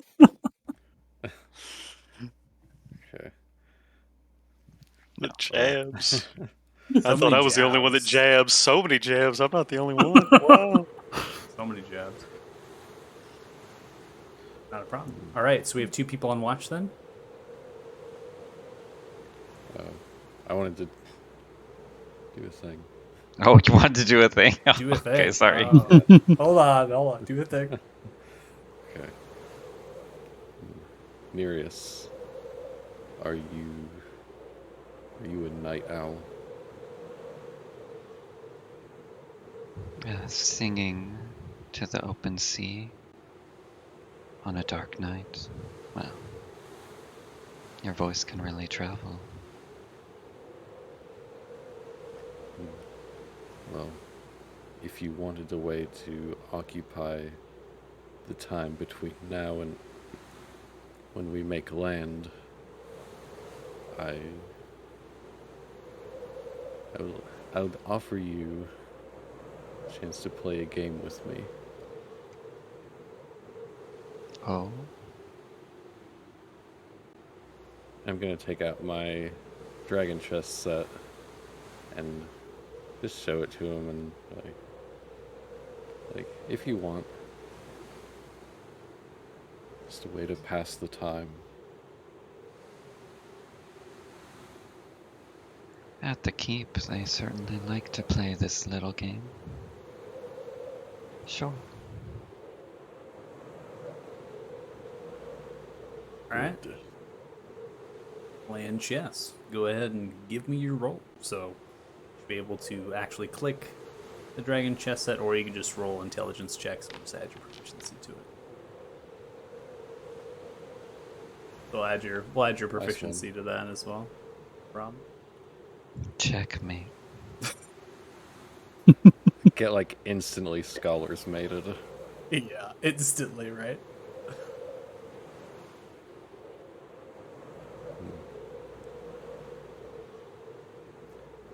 Well, I can't go to bed after that.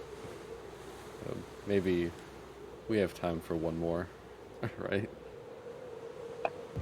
I'm not going anywhere.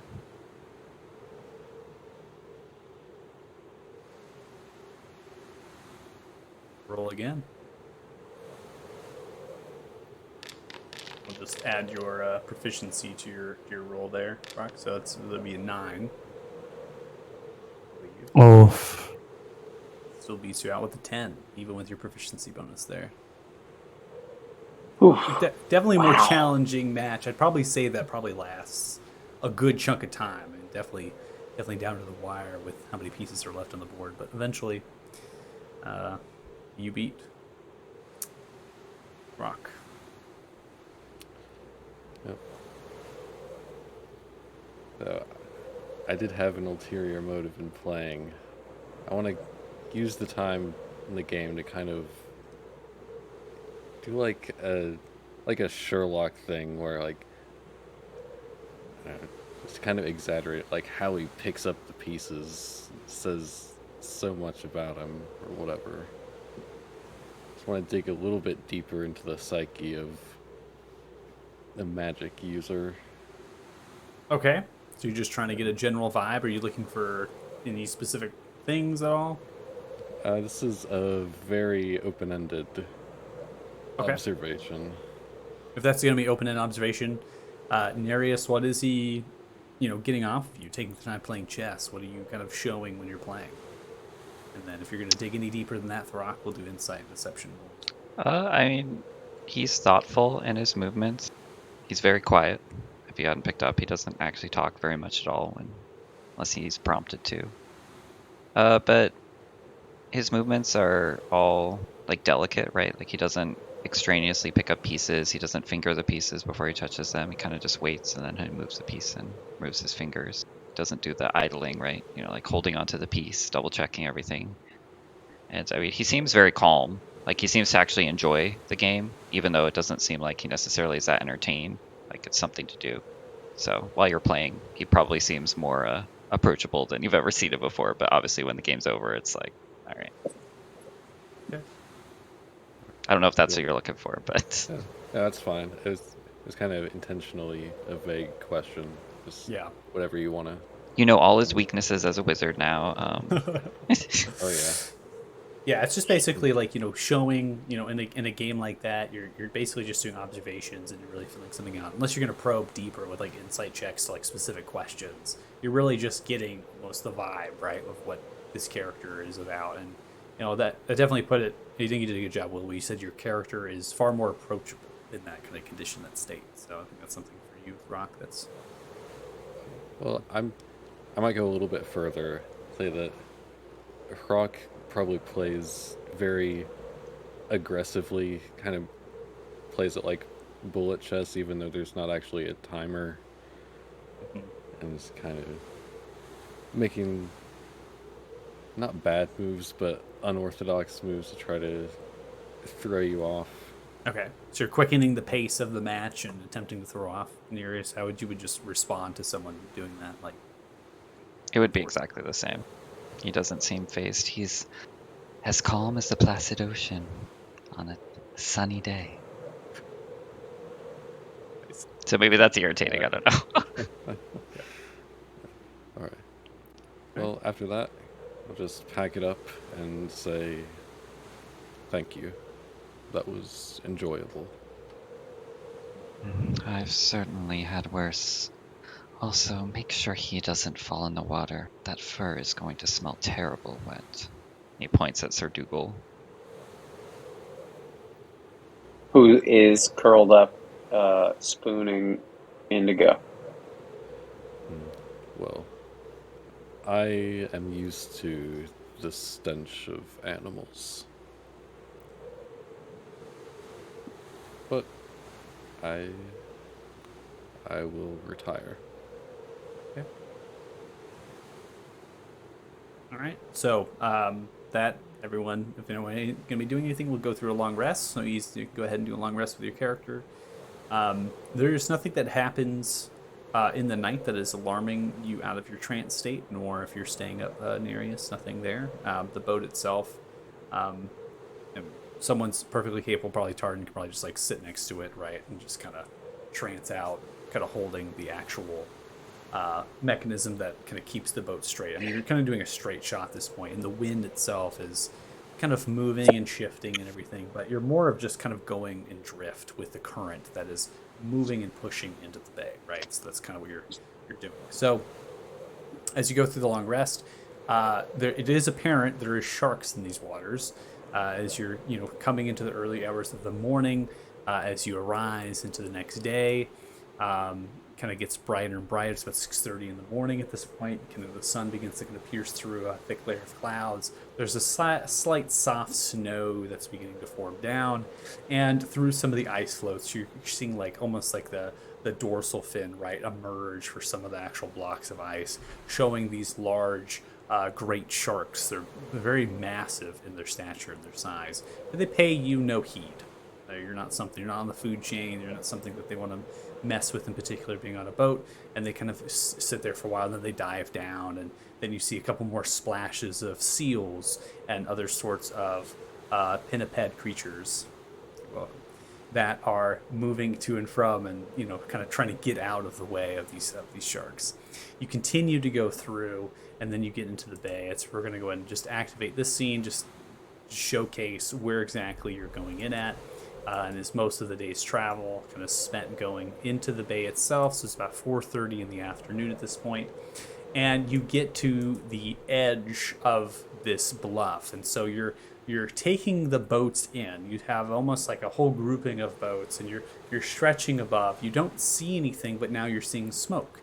You're seeing drifts and different pillars of smoke as you're getting closer to the bay upon the bluff, on the actual cliffside, but you don't see any structures, suggesting that this village, which is listed on the map, is more inland, right? Is by maybe a mile or two, right? It's not on the edge. And you're continuing to go through the water. You're having to dodge icebergs and flows, and you're seeing something that's just amazing in its sight. It appears to be a staircase from a small rickety dock that's extending at the base of a 500-foot cliffside. And the staircase kind of is embedded into the ice and kind of snakes around it, moving all the way up the cliffs. And it seems treacherous. It seems dangerous. the dock itself is in dire need of repair. And some of the words of the captain really strike home.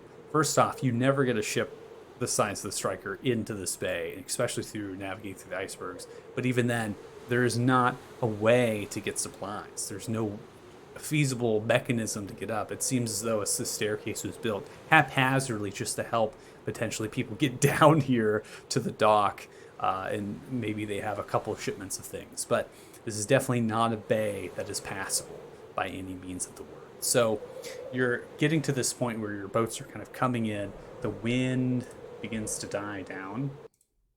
At that point, you just have kind of the sounds of water kind of splashing a little bit. So you have I don't know, peaceful water.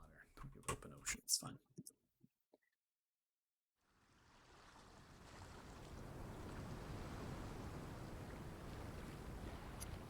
Volume.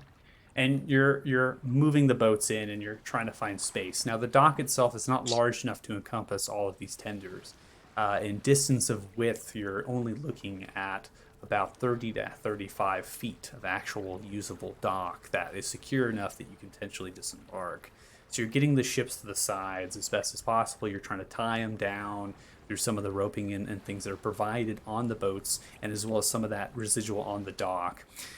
You also have to scare a few of these seals and pinniped off of the dock itself, because there's a great many of them have kind of pooled onto it, so they're kind of barking at you as they kind of hobble off and dive into the water. And as you begin to work and you're spending time getting the passengers onto the dock and potentially get up the staircase yourself, you hear a voice from above that's slightly echoing down. There's an echo effect, especially in this kind of under area. And the voice is kind of innocent in a way, and it's just, hello? Who are you? See many of the passengers grouped together and looking and trying to figure out where the voice is coming from. You know it's coming above you, you just can't see it. Well, we're just travelers who happen to have lost their ship to an iceberg. We were hoping to find shelter and food. Who are you? I'm just going to shout out to kind of the top. I am Stephen Smallfellow. I'm so sorry about your ship. That's very unfortunate. Do you all need help?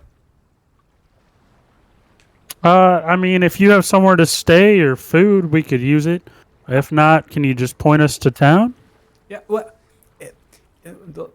Harrock is just a mile or two to the east of here, and the Frosty Ale Tavern. I'm not sure. It's not big enough for all of you, but hey, Barlow will take you anyways. We'll get you sorted. I'll go get some help. Voice trails Appreciate that. Spear. So as you take your time getting the passengers up this staircase, embedded in wooden planks, and some of them are actually carved into the ice itself, into the rock, you're taking time. This process takes a couple hours, getting the amount of passengers and people up here. It's getting roughly to 6:30 as the sun is slightly beginning to set this far north. The temperature going from 28 degrees Fahrenheit, dropping down to now about 16 degrees Fahrenheit. You see many of the passengers bundled up. They're moving. Some of them that are elderly. You're having to assist even further. Passengers are helping each other. Taking your time, you finally get up, and that's when there is a small crowd of about 13 people that are wearing these kind of wool kind of pelts over themselves, or having kind of clothing. It's very poor, it's suit covered and dark. It's cloth based, and a couple of different pieces of hide and leather, and they're wearing shoes and boots. There are a couple other figures that are wearing chain armor with matching kind of cloaks and of wool of black, and they do have spears in their hands. And kind of seeing you kind of come up, they put them down. They begin to help and shovel you all up, and a couple of them speak, and they're just kind of saying, "Welcome to High Rock. Welcome. So glad." And they're kind of being almost like trying to keep joy, right, in some of the passengers' faces that seemed a little worse for wear, having to survive out in the open water for that long. And they're helping them. And as you see into the distance, I'm going to go ahead and activate that map, and then I'll go ahead and keep that map certainly activated so you can switch back to it, and also make sure the stream view is set up on it. Stop the open figure all players, so you should be able to cycle back and forth to this map now, even if we're activated. Is the village of Harak, and you see this in the distance, about a mile, 2 miles, and you notice that some of them are now taking the passengers that way. The road itself is not a road; it's just marked to be a road, and it's rather a entrenched snow. So there's just snow that's been kind of entrenched and pushed down. You're not seeing any sort of supplies or anything up on this part, given that they don't get any supplies really from this part. You're noticing that there is a large manor about 2 stories on the northwest side of town with a nice cobbled road and a couple different bushes and things outside of it. And the majority of the buildings as you approach are stone hovels. These particular buildings are circular in nature, some of them squared offish. They have straw thatching upon and stone that's kind of just like put together, right? Almost like river rocks as you would like stack, and the smoke is billowing at the central point kind of out through them. Some are smaller, some are larger. They're really grouped together, and encircling them all is a mixture of kind of shoveled and entrenched snow mixed with mud and dirt. As you begin to make way, pushing through the village, headed for this place that's being referred to by the village folk, as well as some of these guard, appears to be the Frosty Ale Tavern.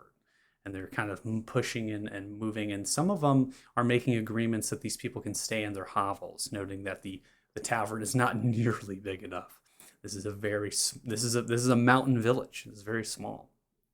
As you look towards the northeast, you can see that there is a well-entrenched road. A few wagons are being pulled along it, and it's working itself up on kind of switchbacks as it's going up a slight mountainside and then onto another kind of a bluff or a plateau. And there is multiple kind of housings and tents and other things that are pitched up there. And that is about 20 to 30 minutes away from the village and appears to be a mine. This village is a mining village. So as we close out the session, I'm going to go ahead and get us on to the tavern map as you're being led into that location. I do want to stress that some of the things and the way that I do maps is I don't try to overload them with tokens necessarily. I just try to give a few that kind of give out the vibe of it, so that way you're not kind of just like completely thrown and you have to get a bunch of tokens and stuff. Just kind of gives you an idea of maybe how many people are currently in there. I'm going to drag your tokens down onto the road. And I won't drag any of the other ones. I'll just drag your tokens here. All right, should be brought in. It's unpaused. So you do have some of the guard accompanying with you. You also have like Stephen Smallfellow and a couple others. I won't put them on the map. No reason for that. And you're seeing now a structure as you're making way through the village. You pass by a couple more permanent structures. They're a little bit larger. One of which is like a general store. Another one is someone that deals in stone. So it's kind of a term for it. And they're almost inside. They have different rocks and geodes and other formations and stuff, as well as a market. In the center of this market it's very small. There's a few wagons pitched up, a couple canopies. In the center is a blacksmith. This blacksmith appears to be working on things that are mining equipment and wagon actual reinforcements to the wheels and stuff. You're not noticing there's like a shop to this blacksmith. There's no real weapons at all. Just putting large like kind of pickaxes and shovels into barrels and getting them kind of repaired and fixed. And there's a couple people working on that blacksmith. This particular structure that you're getting towards, and this is the edge of the southeast and also the road leading out of the village. I'm going to go ahead and switch my notes.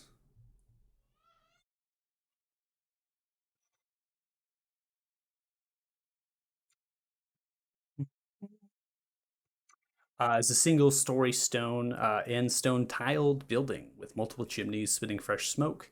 You can get at this distance, you have the smell of meat, and there's a little bit of a laughter coming from within, but it seems to be really well insulated. There's also no windows on any of these structures. The only windows that you saw was that manor in the distance. It seemed very elegant, as well as the manor was not only was it made of stone, but also had some wood to it as well. Many of these structures don't have any wood at all. Especially not even their roofing. So you're getting to this point, and the guard kind of push through. They're leading you towards the front entrance of this tavern.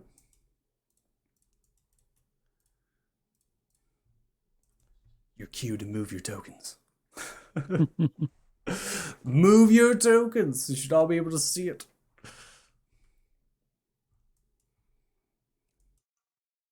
think it's time for a drink.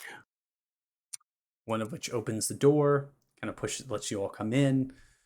Inside, you're having put a little bit of a tavern music here. Let's see what it's like. You're having maybe 3-5 individuals in this tavern. Not many. The guard doesn't really come in, just kind of continues to push more people through. The door itself, the single door, had like dwarven rune. It was a kind of a dwarven runes that were chiseled and carved in the stone. And the entire structure is about 3 feet up, so the staircase leads up because there's a foundation to get it off of the snow, right? It's just decently sized. There's stone-tiled floors. There's long rectangular wooden tables and wooden benches for communal sitting and eating. The hearth, about 15 feet from the front door, is slightly a mosaic pattern in its stone, and it seems to be cooking a mountain goat on a spit at its center. The stone slab in the back corner there of the northwest corner, it sits as like kind of like a bar, and you're noticing that there's a figure behind that, and this figure is a stocky mountain dwarf. Appears to have a fair complexion, dark green eyes, long red braided hair going down to the shoulders, a large bushy red beard, and there is a brown cloth and wool tunic with black wool vest, brown leather and fur trousers, and they're tucked into matching boots. Appears to have brown leather suspenders, and they hold up the pants and have several leather purses attached at the waist, and currently has a stained, blood-covered stained apron over that. Now, there's a couple things about this floor. There's a staircase that descends to the southwest corner. It seems to kind of wrap down and then goes into the darkness. There is another fireplace off in the kind of opposing corner there. There's a single stone door on the eastern wall that leads out to a covered area, similar to the awning. There's like kind of a covered awning. And the covered area could be used for like wagons pulling through and whatever. And then behind this figure, behind the stone slab that serves as a bar, is another door. And the smells and the things that are coming from that suggests it's a kitchen. Right, and then next to the kitchen seemed to be kind of a covered area for wood and other things. So as you come in, some more of the survived passengers of the ship kind of come in as well. Those that didn't make arrangements, the village folk to stay in the hovels. And this dwarf immediately kind of runs over, waddling from side to side. Oh, welcome to the Frosty Ale Tavern. My name is Barlow Grick. And this is the most customers I have ever seen. Come in, take a table. Please, after you, anywhere you'd like. I'll get drinks, I'll get food. Yes. Name is... What's his name? Barlow Grick. Barlow Grick. Go ahead and put that into the chat. Anytime you need a name repeated, right, or typed out, I will easily type that out for you. No Thank problem. you. Yeah. Yes, take your seats. I'll be right back. Disappears. What do you guys think about that one in the corner? And I'm going to point to this table over here.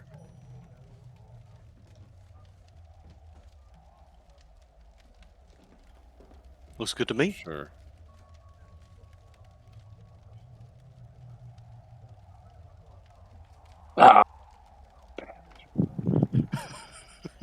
Make him walk all the way across the Seconds. tavern. He busts out, shoveling, slams down a couple different tankards and takes the pitchers off the table that are empty just for decoration. I usually put those out just because it makes people look like they're here. In food, I have beautiful mountain goat roasting and a couple of vegetables to go alongside it. Haven't really thought about it. But this ale, it's beautiful. Here, let me pour it for you. This thick, stodgy, kind of a stout with almost like a sludge of a white foam kind of pours out in a very almost like a sludge, viscous liquid goes into each of these metal kind of cups and hands them all to you. Yes, tell me how you like it. Drink, drink, drink, yes. Ah, yeah. Goes up to you, Throck, and kind of takes the cup up to your mouth and attempts to lift it up. Before I drink this, I have to ask, what clan do you hail from, Barlow? Oh, one of knowing of Arthuria, Dwarven clans. I am from Clan Alderfist. In the city of Thulnir. Well, once was. Been a long time. Well, I would never decline a drink from a member of the Clan Alderfist. Yes, and we family Gricks have been brews for a long time. This is my special recipe. Taste. Has Okay, I'm the gonna drink aroma. it all in one go. Yes, make a Constitution saving throw. Maybe I will.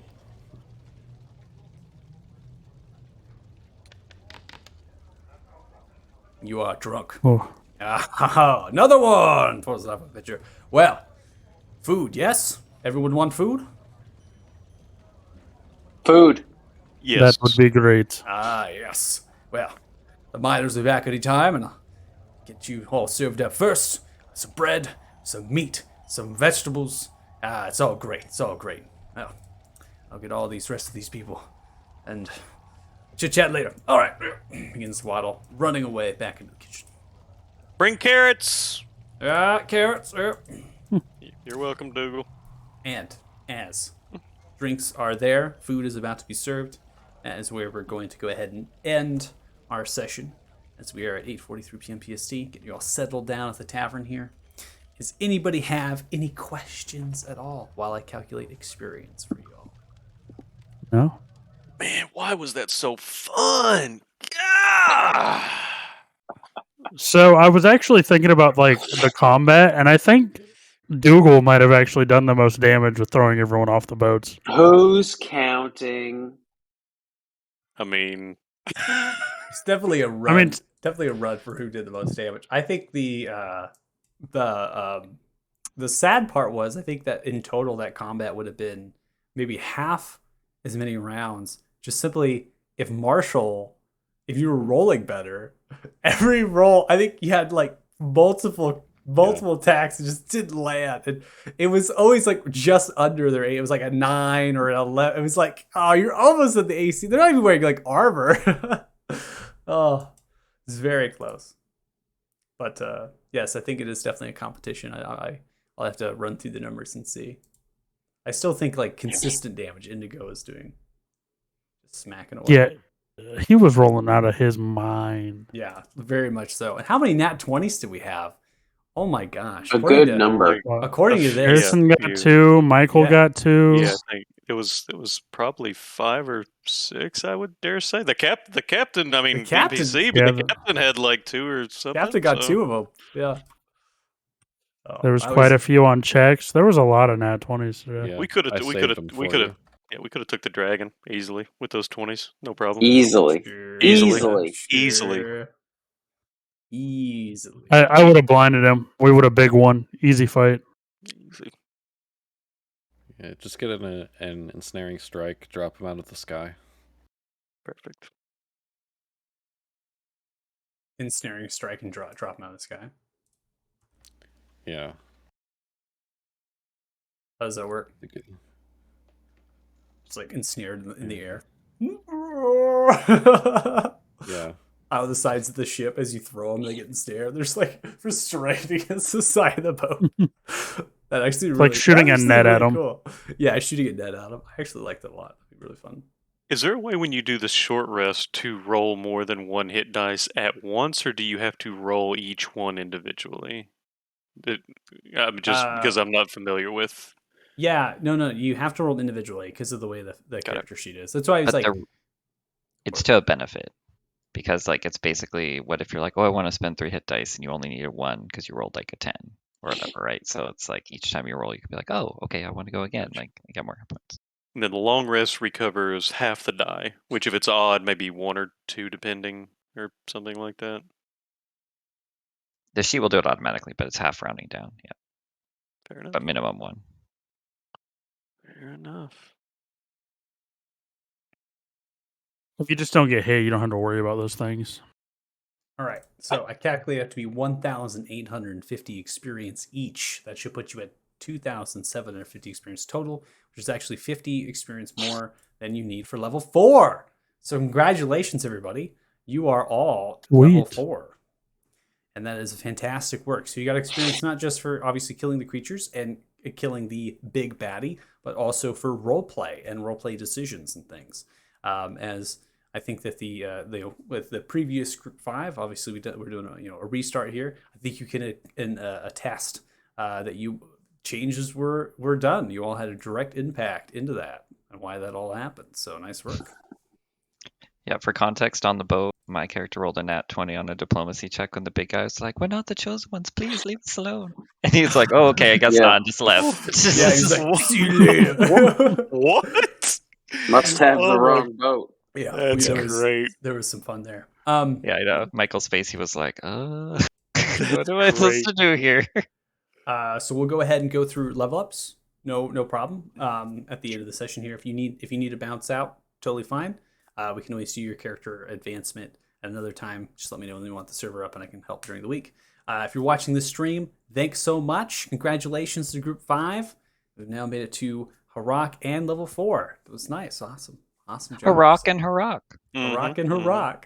I'm going to call it High Rock now, just so we can make it to High Rock. High Rock. Which High actually Rock. kind of makes sense. You're pretty high up right now. Okay. Well, we'll see you next week. Group Bye. 5? What? Group 5? Shout outs.